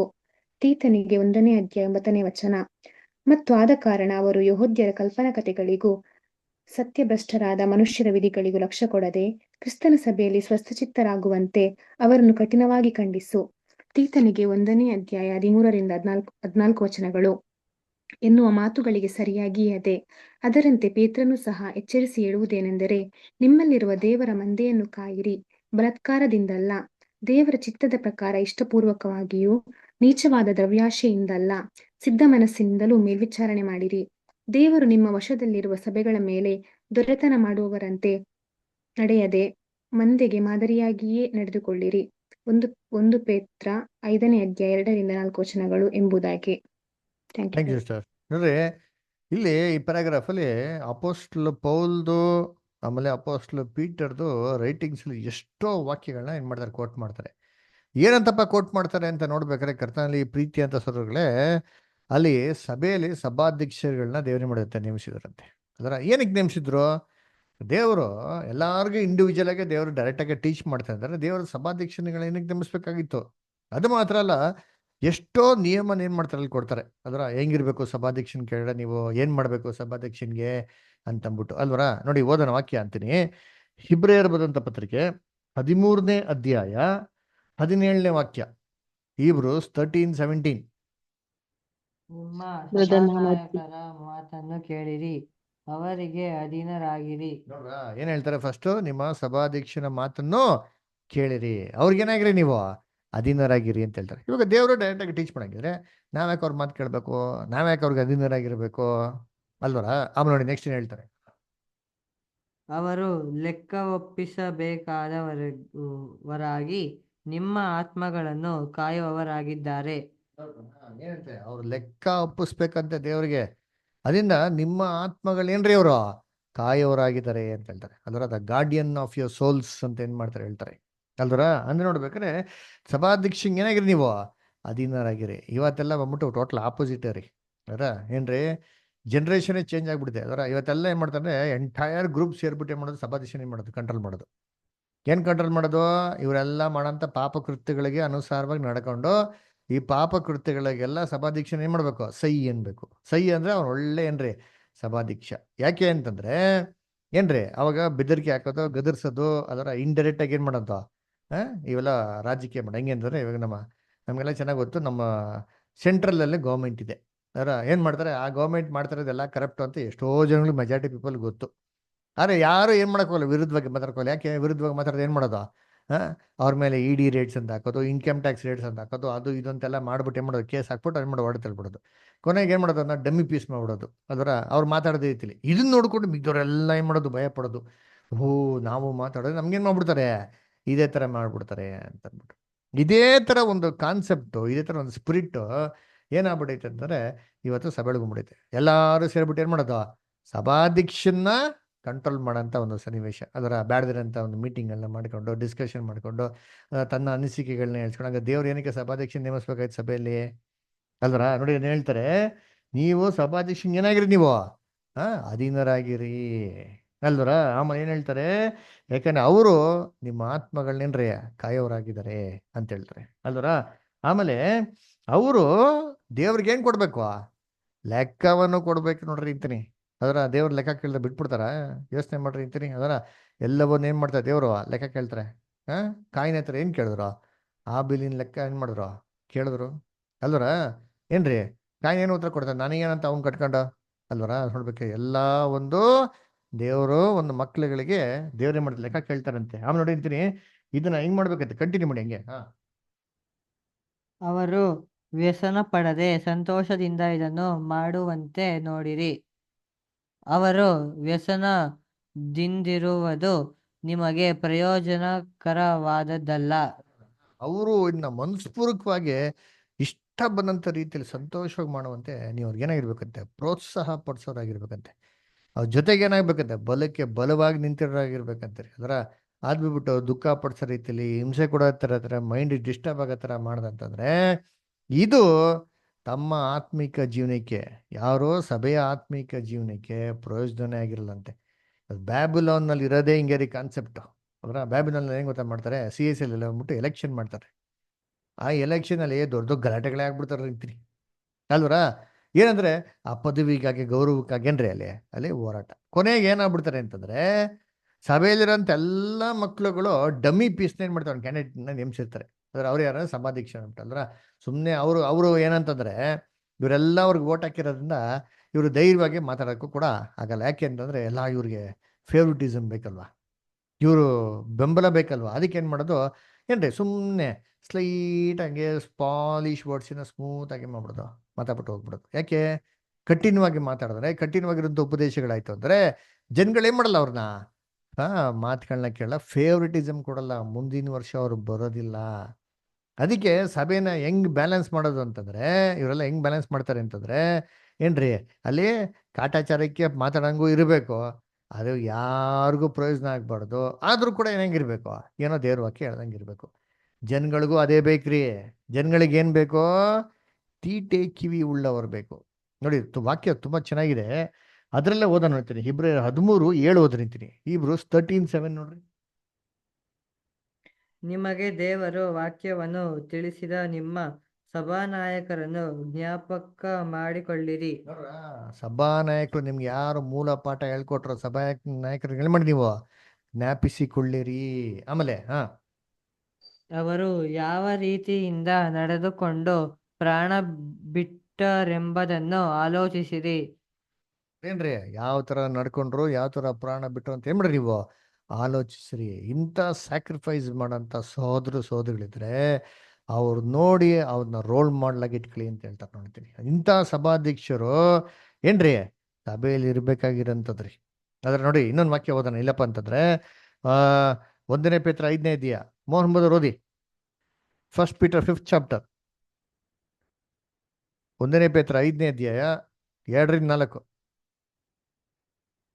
ಸರಿ, ಶಾಂತಮಷ್ಟ ಓದಿ ಮೋಹನ್ ಬದರ್. ನಿಮ್ಮಲ್ಲಿರುವ ದೇವರ ಮಂದಿಯನ್ನು ಕಾಯಿರಿ, ಬಲಾತ್ಕಾರದಿಂದಲ್ಲ, ದೇವರ ಚಿತ್ತದ ಪ್ರಕಾರ ಇಷ್ಟಪೂರ್ವಕವಾಗಿಯೂ ನೀಚವಾದ ದ್ರವ್ಯಸಿಂದಲ್ಲ, ಸಿದ್ಧ ಮನಸ್ಸಿನಿಂದಲೂ ಮೇಲ್ವಿಚಾರಣೆ ಮಾಡಿರಿ. ನೋಡ್ರ, ಸಿದ್ಧ ಮನಸ್ಸಿಂದಲೂ ಇಷ್ಟಪಟ್ಟೇನ್ರಿ ಮಾಡ್ಬೇಕು, ಇದು ಮಾಡಿರ್ಬೇಕ್ರಿ. ಏನೋ ಆಫೀಸಲ್ಲಿ ಒಂದು ಪೊಸಿಷನ್ ಸಿಗ್ತಾರೆ ಗೊತ್ತಾ, ಅದರ ಘನತೆ ಗೌರವ ಆ ಥರದಲ್ಲ ರೀ. ಇಷ್ಟಪಟ್ಟು ಏನ್ರಿ ಅಲ್ಲಿ ಸಭೆ ನಡೆಸ್ಬೇಕಂತೆ. ಯಾವ ಥರ ನಡೆಸ್ಬೇಕು ಗೊತ್ತಾ ಸಭೆನ? ಹೆಂಗಿರ್ಬೇಕು ಮನೋಭಾವ ಅಂದ್ರೆ, ಕೈ ಹಿಂಗೆ ಇಟ್ಕೊಳ್ಳಿ. ಬರೋಣ ಗಲಾತ್ಯರ ಪುಸ್ತಕಕ್ಕೆ ಬನ್ನಿ. ಗಲಾತ್ಯರ ಪುಸ್ತಕಕ್ಕೆ ಬಂದಂದ್ರೆ Galatians 1 minute 4th chapter. Galatians 4th chapter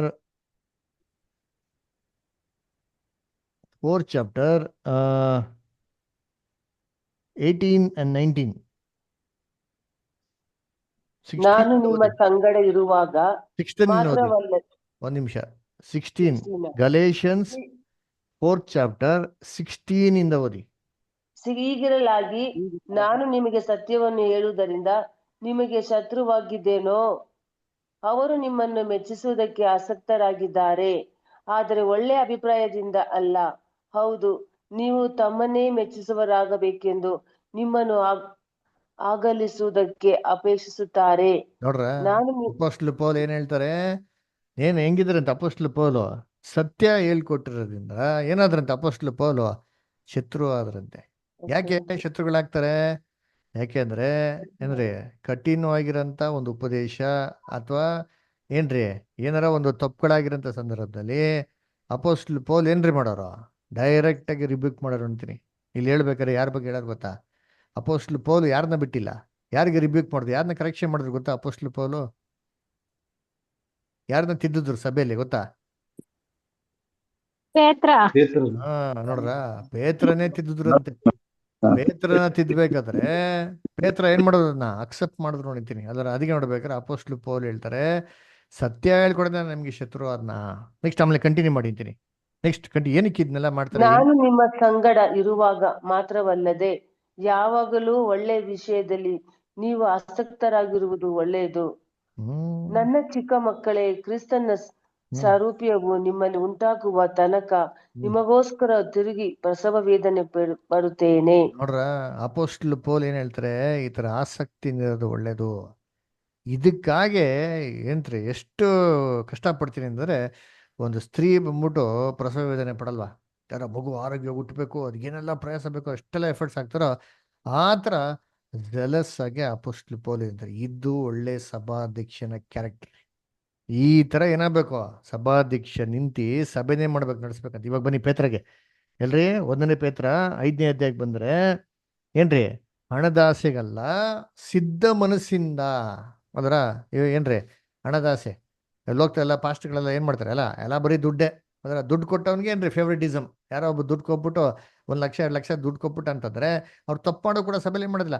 ಪರವಾಗಿಲ್ಲ ಅಡ್ಜಸ್ಟ್ ಮಾಡ್ಕೊಡೋಣ ಪಾಪ ಅಂದ್ಬಿಟ್ಟು ಅಲ್ವರ ಏನ್ರಿ ದುಡ್ಡಿನ ಮುಖಾದೇಶನ ಮಾಡಕ್ ಹೋಗ್ಬಿಡ್ತಾರೆ. ತಪ್ಪೆ ಯಾರಿದ್ರೆ ಏನಂತೆ ಎಲ್ಲಾರ ಮುಂದೆ ಮಾಡಕೋದನ್ನ ಖಂಡಿಸ್ಬೇಕು. ನೋಡಿ ಮುಂದಕ್ಕೆ ಹೇಳ್ತಾರಲ್ಲಿ ಎಲ್ಲಿ 3ನೇ ವಾಕ್ಯ 1 Peter 5:3 ಬದರ್. ಓದಿ ಮೊಹಮ್ಮದರ್. Brother 5:3 brother. ದೇವರು ನಿಮ್ಮ ವಶದಲ್ಲಿಟ್ಟಿರುವ ಸಭೆಗಳ ಮೇಲೆ ದೊರೆತನ ಮಾಡುವವರಂತೆ ನಡೆಯದೆ ಮಂದೆಗೆ ಮಾದರಿಯಾಗಿ ನಡೆದುಕೊಳ್ಳಿರಿ. ನೋಡ್ರ ಹೆಂಗಿರ್ಬೇಕಂತೆ ಸಭಾಧ್ಯಕ್ಷ, ಸಭೆಗೆ ಮಾದರಿಯಾಗಿರ್ಬೇಕಂದ್ರೆ ದೊರೆತನ ಮಾಡ್ಬಿಟ್ಟು ನಾನು ಸಭೆ ಹಿರಿಯೋರು, ನಾನು ದೊಡ್ಡ ಎಲ್ಡರು ಅಂತಬಿಟ್ಟು ಗತ್ತಿನ ಹೊರಡೋದಲ್ಲ ರೀ. ಮಂದಿಗೆ ಏನಾಗಿರ್ಬೇಕಂತೆ ಮಾದರಿ. ಯಾವ್ದ್ರಲ್ಲಿ ಮಾದರಿ. ಮಾದರಿ ಆಗಿರ್ಬೇಕು? ಯಾವ್ದ್ರಲ್ಲಿ ನಡೆ. ಸಭಾಧ್ಯಕ್ಷನ ಯಾವ್ದ್ರಲ್ಲಿ ಮಾದರಿ ಆಗ್ಬೇಕು? ಲೋಕಲ್ ಪಾಸ್ಟ್ಗಳು ಹೆಂಗಿರ್ತಾರೆ, ನೀಟಾಗಿ ಟಿಪ್ ಟಾಪ್ ಆಗಿ ಸೂಪರ್ ಆಗಿ ಡ್ರೆಸ್ ಮಾಡ್ಕೊಂಡ್ಬಿಡ್ತಾರೆ. ಅದರ ಮಾಡ್ಕೊಂಡ್ಲಪ್ಪ, ಏನ್ ತೊಂದರೆ ಇಲ್ಲ. ಅದರ ಇವರೆಲ್ಲ ಹೆಂಗಿರ್ತಾರೆ ಅಂದ್ರೆ ಮಂದೆಗಳು ಅವ್ರು ನೋಡ್ಬಿಟ್ಟು ಅಯ್ಯೋ ನಮ್ಗಿವಲ್ಲ ಇಲ್ವಲ್ಲ, ನಮಗೂ ಇದೇ ತರ ಆಸೆ ಬೇಕಲ್ಲ ಅಂತಬಿಟ್ಟು ಅದನ್ನ ನೋಡ್ಬಿಟ್ಟು ಏನ್ ಮಾಡೋದು, ಕುತೂಹಲ ಪಡೋಂಥದ್ದು ಮಾಡೋದು. ವರ್ಡ್ಲಿ ಥಿಂಗ್ಸ್ ಮೇಲೆ ಅಟ್ರಾಕ್ಷನ್ ಬರೋ ತರ ಸಭಾಧ್ಯಕ್ಷರು ಇರ್ಬಾರ್ದ್ರಿ. ಅದರ ಹೆಂಗಿರ್ಬೇಕು ಅಂದ್ರೆ ಸಿಂಪ್ಲಿಸಿಟಿ, ಸ್ಯಾಕ್ರಿಫಿಷಿಯಲ್ ಲೈಫು ಸಭಾಧ್ಯಕ್ಷಂದ ಎಕ್ಸಾಂಪಲ್ ಆಗಿರ್ಬೇಕಂತೀರಿ. ಅಲ್ವರ ಇವಾಗ ನಮ್ಮ ಮನೇಲಿ ಎಕ್ಸಾಂಪಲ್ ಹೇಳ್ಬೇಕಾದ್ರೆ ನಮ್ಮ ತಂದೆ ಅದರ ಅವರು ಕಷ್ಟಪಟ್ಟು ಕೆಲಸ ಮಾಡಿ ಏನ್ರಿ ಸಂಸಾರ ಚೆನ್ನಾಗಿ ನೋಡಿಸ್ತಾ ಇದ್ರೆ ಅದು ನೋಡಿ ಮಕ್ಳುಗಳಿಗೆ ಏನಾಗ್ತದೆ, ಎಂಕರೇಜ್ ಆಗ್ತದೆ. ಅದರ ನಾವು ಅದೇ ತರ ಇರ್ಬೇಕಪ್ಪ. ಮನೆಯಲ್ಲಿ ಏನ್ರ ತಂದೆ ದಿನ ಬಂದು ಕುಡ್ಕೊಂಬಿಟ್ಟು ಮನೇಲಿ ಜಗಳ ಆಡ್ತಾ ಇದ್ರೆ ಮಕ್ಳುಗಳಿಗೆ ನೋಡಿ ಹೆಂಗ ಅನಿಸ್ತದೆ, ಓ ಈ ತರ ಕೂಡ ಇರ್ಬೋದು ಫ್ಯಾಮಿಲಿಯಲ್ಲಿ, ಓ ಹಿಂಗೂ ಕೂಡ ಇದೆಯಾ.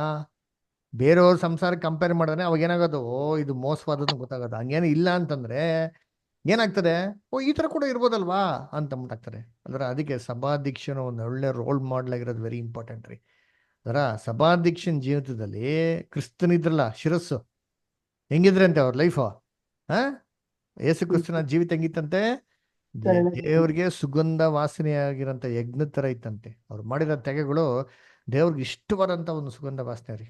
ಅವ್ರಿಗೆ ಇದಂಥ ಹಕ್ಕುಗಳು ಅಧಿಕಾರಗಳನ್ನ ಏನ್ ಮಾಡೋದು ದೇವ್ರಿಗೋಸ್ಕರ ಬಿಟ್ಕೊಟ್ರು ಹೊಣಿತೀನಿ. ಇದು ದೇವರಿಗೆ ಸುಗಂಧ ವಾಸನೆ. ಅಪೋಸ್ಟ್ಲ್ ಪೌಲ್ ಲೈಫ್, ಅದರ ಅಪೋಸ್ಟ್ಲ್ ಪೌಲ್ ಲೈಫ್ ನೋಡ್ಬಿಟ್ಟು ನಾವೆಲ್ಲರೂ ಹೊಗಳ್ತೀರಾ ಇಲ್ಲ ತೆಗಳ್ತೀರಾ ಅವ್ರನ್ನ?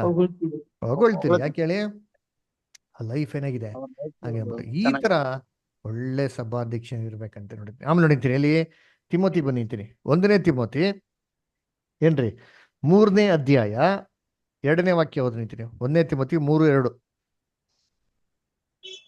ಸಭಾಧ್ಯಕ್ಷನು ದೋಷಾರೋಪಣೆ ಇಲ್ಲದವನು, ಏಕಪತ್ನಿಯುಳ್ಳವನು, ಮದ್ಯಾಸಕ್ತಿ ಇಲ್ಲದವನು, ಜಿತೇಂದ್ರಿಯನು, ಮಾನಸ್ಥನು, ಅತಿಥಿ ಸತ್ಕಾರ ಮಾಡುವವನು, ಬೋಧಿಸುವುದರಲ್ಲಿ ಪ್ರವೀಣ.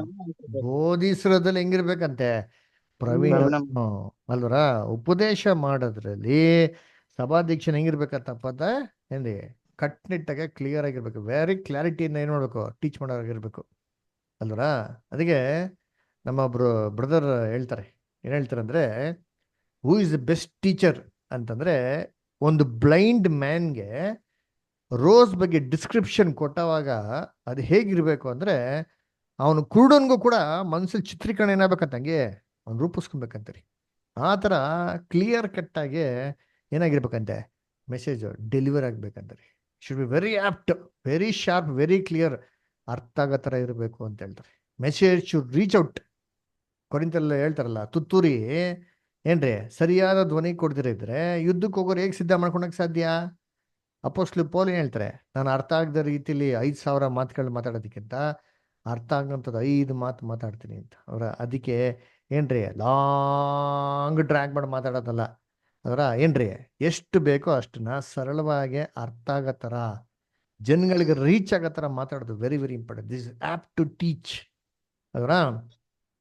ಏನ್ರಿ ಉಪದೇಶ ಮಾಡೋಕ್ಕೆ ರೆಡಿಯಾಗಿರೋರು ಫಸ್ಟ್ ಏನಾಗಬೇಕು, ಚೆನ್ನಾಗಿ ವಾಕ್ಯನ ಕಲ್ತಿರ್ಬೇಕು, ಓದಿರ್ಬೇಕು, ಓದ್ಬೇಕು ಕೂತ್ಕೊಂಡು. ಸೆಲ್ಫ್ ಸ್ಟಡಿ ಅಂತ ಏನಾಗಿರ್ಬೇಕು ಇರಬೇಕು. ನೋಡಿ ಇನ್ನೊಂದು ವಾಕ್ಯ ಓದೋಣ.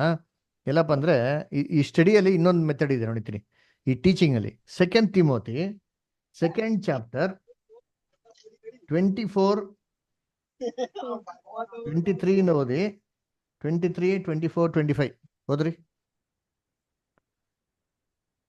ಮೂಢರು ಬುದ್ಧಿ ಇಲ್ಲದ ವಿಚಾರಗಳು ಜಗಳಗಳಿಗೆ ಕಾರಣವಾಗಿವೆ ಎಂದು ತಿಳಿದು ಅವುಗಳ ಗೊಡವಿಗೆ ಹೋಗಬೇಡ.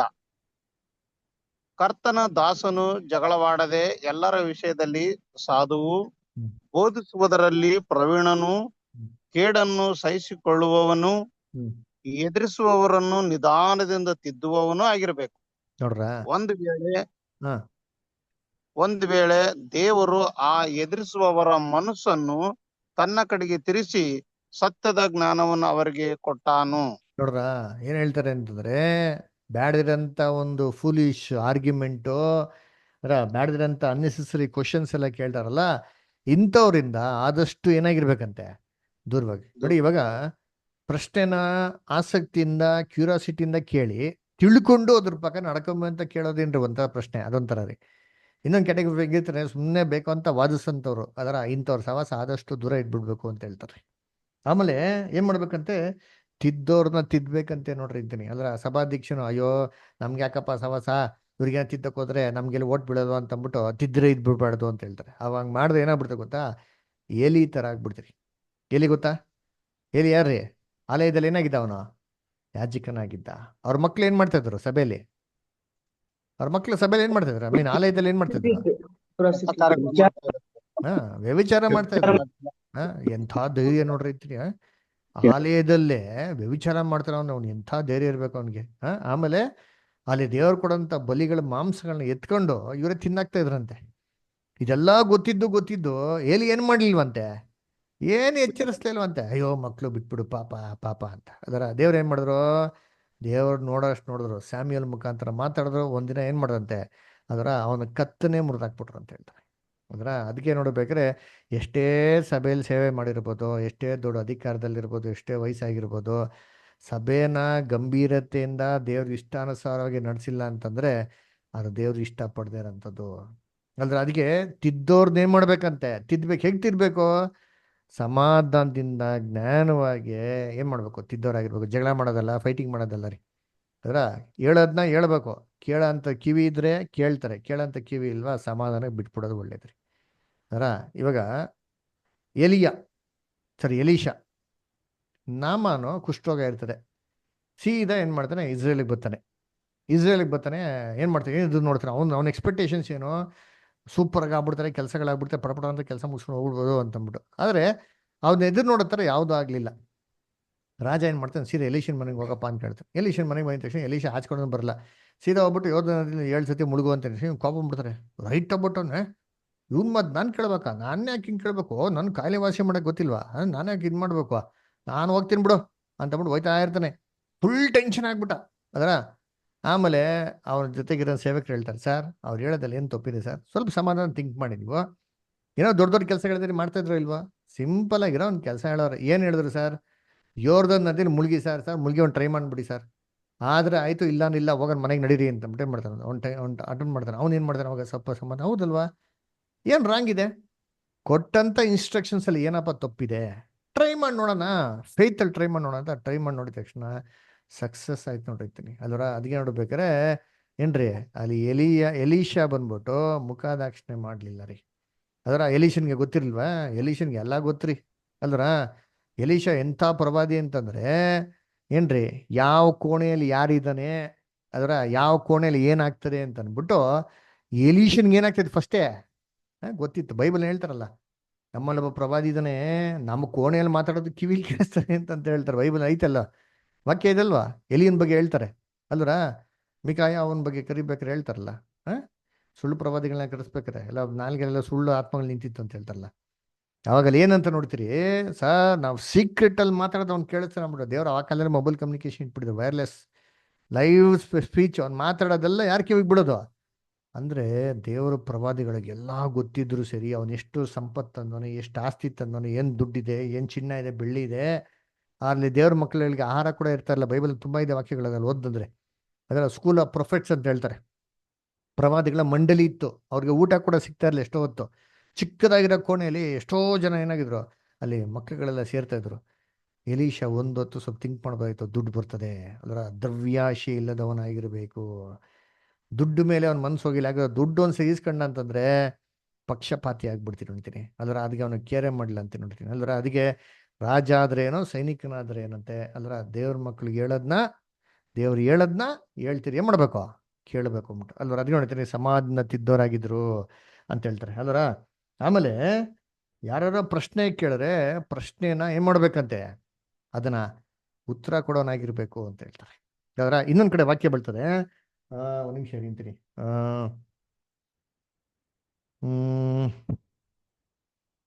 ತಿಮೋತಿ 2 ತಿಮೋಥಿ 4 ಚಾಪ್ಟ್ರಲ್ಲಿ ಅದರಲ್ಲಿ 3ನೇ ವಾಕ್ಯ ಓದಿಂತೀನಿ. ಹೇಗೆ ಇರಬಾರ್ದು ನೋಡಿ. 2 ತಿಮೋಥಿ 4 ಚಾಪ್ಟರ್ ವರ್ಸ್ 3. ಯಾಕಂದರೆ ಹ್ಮ್. ಜನರು ಸ್ವಸ್ಥ ಬೋಧನೆಯನ್ನು ಸಹಿಸಲಾರದ ಕಾಲವು ಬರುತ್ತದೆ. ಅದರ ನೋಡ್ರಿ, ಒಂದು ಕಾಲ ಬರ್ತದೆ, ಸ್ವಸ್ಥ ಬೋಧನೆಯನ್ನು ಸಹಿಸಲಾರದ ಒಂದು ಕಾಲ ಬರ್ತದೆ. ಏನು ಸ್ವಸ್ಥ ಬೋಧನೆ? ಒಂದು ಒಳ್ಳೆ ಒಳ್ಳೆ ಹೆಲ್ತಿ ಸಬ್ಜೆಕ್ಟ್, ಒಂದು ಒಳ್ಳೆ ಹೆಲ್ತಿ ಆಗಿರೋಂಥ ಒಂದು ವಾಕ್ಯ ಅಲ್ಲ, ಒಳ್ಳೆ ಬಲವಾಗಿರೋಂಥ ವಾಕ್ಯನ ಕೇಳಕ್ಕೆ ಮನ್ಸಿಲ್ದಿರೋಂಥ ಕಾಲ ಬರ್ತಾರೆ ಅಂತಾರೆ. ಯಾಕೆ ಗೊತ್ತಾ? ನೋಡಿ, ಇವಾಗ ಇದು ನನ್ನೊಂದು ಅಂಡರ್ಸ್ಟ್ಯಾಂಡಿಂಗ್, ನನ್ನೊಂದು ಸ್ಟಡಿ ಪ್ರಕಾರ ನಾನೇನು ಗೆಸ್ ಮಾಡ್ತೀನಿ ಅಂದರೆ, ಮುಂದಕ್ಕೆ ಹೋಗ್ತಾ ಹೋಗ್ತಾ ಸತ್ಯದಲ್ಲಿ ಬರೋ ಮಕ್ಕಳು ತುಂಬ ಕಮ್ಮಿ ಆಗ್ಬಿಡ್ತಾರೆ. ಯಾಕೆ ಗೊತ್ತಾ? ಇವತ್ತು ಹೆಂಗಿದೆ ಅಂದರೆ ಟ್ರೆಂಡು, ಮನುಷ್ಯ ತುಂಬ ಫಾಸ್ಟ್ ಆಗೋವನೆ, ನನಗಿಂತ ಫಾಸ್ಟ್ ಆಗೋವ್ರೆ. ಯಾವ ವಿಚಾರದಲ್ಲಿ ಅಂದರೆ ಪಾಪ ಮಾಡೋ ವಿಚಾರದಲ್ಲಿ. ಎಲ್ಲರಿಗೂ ಏನು ಬೇಕು ಗೊತ್ತಾ? ಶಾರ್ಟ್ ಆ್ಯಂಡ್ ಸ್ವೀಟ್ ಬೇಕ್ರಿ. ಅದರ ನೀವು ಎಕ್ಸಾಂಪಲು, ನಾನು ಕೂಡ ಜಸ್ಟ್ ಥಿಂಕ್ ಮಾಡ್ತಾ ಇದ್ದೆ ಏನಾಗಿರ್ಬೋದು. ಜಸ್ಟ್ ಒಂದು ಸ್ಟಡೀಸ್ ಮಾಡ್ಬೇಕಾದ್ರೆ ನಾವೆಲ್ಲ ಥಿಂಕ್ ಮಾಡ್ತಾ ಇದ್ದೆ, ಏನಂಗಿದೆ ಅಂದರೆ ಟ್ರೆಂಡು ಮನುಷ್ಯಗೆ ತುಂಬ ಫಾಸ್ಟ್ ರೀ. ಏನು ಬೇಕು ಅಂದರೆ ಶಾರ್ಟ್ ಆ್ಯಂಡ್ ಸ್ವೀಟ್ ಆಗಬೇಕ್ರಿ. ಫೇಸ್ಬುಕ್ ತಗೊಳ್ಳಿ, ಆ ಫೇಸ್ಬುಕ್ಕಲ್ಲಿ ಎಲ್ಲ ಬರೀ ಶಾರ್ಟ್ಸ್. ಯೂಟ್ಯೂಬ್ ತಗೊಳ್ಳಿ, ಎಲ್ಲ ಶಾರ್ಟ್ಸ್ ಅನ್ನು ಏನಂದರೆ ಚಿಕ್ಕದಾಗದೆ ಇಷ್ಟು ದೊಡ್ಡ ವಿಚಾರ ಗಂಟೆಗಟ್ಟಲೆ ಅದೆಲ್ಲ ಬಿಡಪ್ಪ ನಿಂಗೆ ಶಾರ್ಟ್ ಆಗಿ ಟಕ್ ಟಕ್ ಅಂತ ಹೇಳ್ಬಿಟ್ಟು ಮುಗಿಸ್ಬಿಡೋದು. ಯಾಕೆ ಅಂದರೆ ಅವ್ರಿಗೇನು ಬೇಕು ಅಂದರೆ ಏನ್ರಿ, ದೀರ್ಘಕಾಲ ಇದನ್ನೆಲ್ಲ ಕೇಳೋಂಥ ಮನ್ಸು ಏನಾಗಿಲ್ಲ. ಯಾಕೆ ಗೊತ್ತಾ? ದೀರ್ಘಕಾಲ ಇದನ್ನೆಲ್ಲ ಕೇಳ್ತಾ ಇದ್ರೆ ನಮ್ಮ ಮನಸ್ಸಾಕ್ಷಿ ನಮಗೆ ಚುಚ್ಚೋದಕ್ಕೆ ಶುರು ಆಗ್ತದೆ. ರಾಜು ನೀನು ತಪ್ಪು ಮಾಡ್ತಾ ಇದೀಯಾ ಅಂತ ದಿನ ಹೇಳಕ್ಕೆ ಶುರು ಮಾಡಿದ್ರೆ ನಮಗೆ ನೆಮ್ಮದಿಯಾಗಿ ನಿದ್ದೆ ಬರಲ್ಲ, ತಲೆ ಕೆಟ್ಟೋಯ್ತದೆ, ಹುಚ್ಚರಾಗ್ಬಿಡ್ತೀರಿ. ಅವಾಗ ಏನು ಬೇಕು? ಇಂಥವ್ರ ಮಾತನ್ನ ಕೇಳೋದು ಅವಾಯ್ಡ್ ಮಾಡಬೇಕು. ಅದಕ್ಕೆ ಹೆಂಗೆ ಅಂದರೆ ಶಾರ್ಟ್ ಆ್ಯಂಡ್ ಸ್ವೀಟ್ ಅಲ್ವರ. ಅದಕ್ಕೆ ನೋಡ್ಬೇಕಾದ್ರೆ ಏನ್ರಿ, ನಾನು ಜಸ್ಟ್ ಒಂದು ಸ್ಟಡಿ ಮಾಡ್ತಿದ್ದೆ, ನಮ್ಮ ಯೂಟ್ಯೂಬ್ ಚಾನಲ್ ಹೆಂಗೆ ಪ್ರೊಪಗೇಟ್ ಮಾಡೋಣ ಅಂತ ನೋಡೋಣ ಅಂದರೆ, ಅಲ್ಲಿ AI ಸ್ಟಡಿ ಮಾಡಿದೆ. ಏನು ಕೊಡ್ತಾರೆ ಅಂದರೆ, ನಿಮ್ಮ ಯೂಟ್ಯೂಬ್ ಚಾನಲ್ಲು ಚೆನ್ನಾಗಿದೆ ಆದ್ರೆ ಭಾರಿ ಖರಾಬಾಗಿದೆ ಅಂತ ಬಂತು. ಏನಕ್ಕಪ್ಪ ಅಂತ ನೋಡಿದ್ರೆ, ನೀವೆಲ್ಲ ಲಾಂಗ್ ವಿಡಿಯೋ ಹಾಕ್ಬಿಟ್ಟಿದ್ದೀರಾ, ಈ ಜನ್ರೇಷನ್ಗೆ ಯಾರಿಗೂ ಅದು ಇಷ್ಟ ಇಲ್ಲ. ಶಾರ್ಟ್ ಹಾಕಿ 40 ಸೆಕೆಂಡ್ಸ್ 50 ಸೆಕೆಂಡ್ಸ್ ಮ್ಯಾಕ್ಸಿಮಮ್ 1 ಮಿನಿಟ್ಗೆ ಏನು ಮಾಡಿರಿ ವಿಡಿಯೋ ಮಾಡೋಕ್ಕೆ, ನಿಮ್ಮ ಚಾನಲ್ ಸೂಪರಾಗಿ ಓಡ್ತಾರೆ ಅಂತ ಹಾಕಿತ್ತು. ನಾನು ಯೋಚನೆ ಮಾಡಿದೆ, ಹೆಂಗಯ್ಯ ಶಾರ್ಟ್ ಆಗಿ ಮಾಡೋಣ, ಹೆಂಗಯ್ಯ ಶಾರ್ಟ್ ಆ್ಯಂಡ್ ಸ್ವೀಟ್ ಆಗಿ ಮಾಡೋಣ. ಇಷ್ಟೊತ್ತು ಹೇಳೋಂಥ ಮಾತನ್ನ ಒಂದು 50 ಸೆಕೆಂಡ್ಸ್ ಹಿಂಗೆ ಹೇಳೋದು. ಜನ್ರೇಷನ್ ಇರೋದೇ ಅದು ರೀ. ಎಕ್ಸ್ಪೆಕ್ಟೇಷನ್ಸ್ ಏನು ಗೊತ್ತಾ? ಅವ್ರಿಗೆ ಏನು ಬೇಕೋ ಅದನ್ನು ಹೇಳಿದ್ರೆ ಮಾತ್ರ ಕೇಳೋದ್ರಿ ಜನಗಳು. ನೋಡಿದೆ, ಹೋದ್ವಾರೆಲ್ಲ ಸ್ಟಡಿ ಮಾಡ್ತಾಯಿದ್ದೆ. ಇವಾಗ ನೀವು ನೋಡಿರ್ಬೋದು, ನಮ್ಮ ಯೂಟ್ಯೂಬ್ ಚಾನಲಲ್ಲಿ ಈ ಸ್ಕ್ರೀನ್ ಹಾಕ್ತಿರ್ ಗೊತ್ತಾ, ಓಪನಿಂಗ್ ಪೇಜು ಅಲ್ಲರ ಬ್ಯಾನರ್ ಅಥವಾ ತಮ್ನೇಲ್ ಅಂತ ಹೇಳಿ, ನಿಮಗೆಲ್ಲ ತಮ್ನೇಲ್ ಅಂತ ಗೊತ್ತಿಲ್ವ? ಅದರ ಒಂದು ಸಬ್ಜೆಕ್ಟ್ ಹಾಕಿಂತ ಮುಂಚೆ ಒಂದು ಬ್ಯಾನರ್ ಅಂತ ಬರ್ತದೆ, ಫಸ್ಟ್ ಒಂದು ಓಪನಿಂಗ್ ಪೇಜ್. ಇದೆಲ್ಲ ನಾನು ಚೇಂಜ್ ಮಾಡ್ತಾ ಇದ್ದೀನಿ, ಅಬ್ಸರ್ವ್ ಮಾಡಿದ್ರಾ? ಎಲ್ಲ ಕಡೆ ಎಲ್ಲ ಸಬ್ಜೆಕ್ಟ್ಗಳಿಗೂ ಎಲ್ಲ ಬುಕ್ ಸ್ಟಡೀಸ್ಗಳಿಗೂ ಚೇಂಜ್ ಇದೆ ಅಲ್ವರ.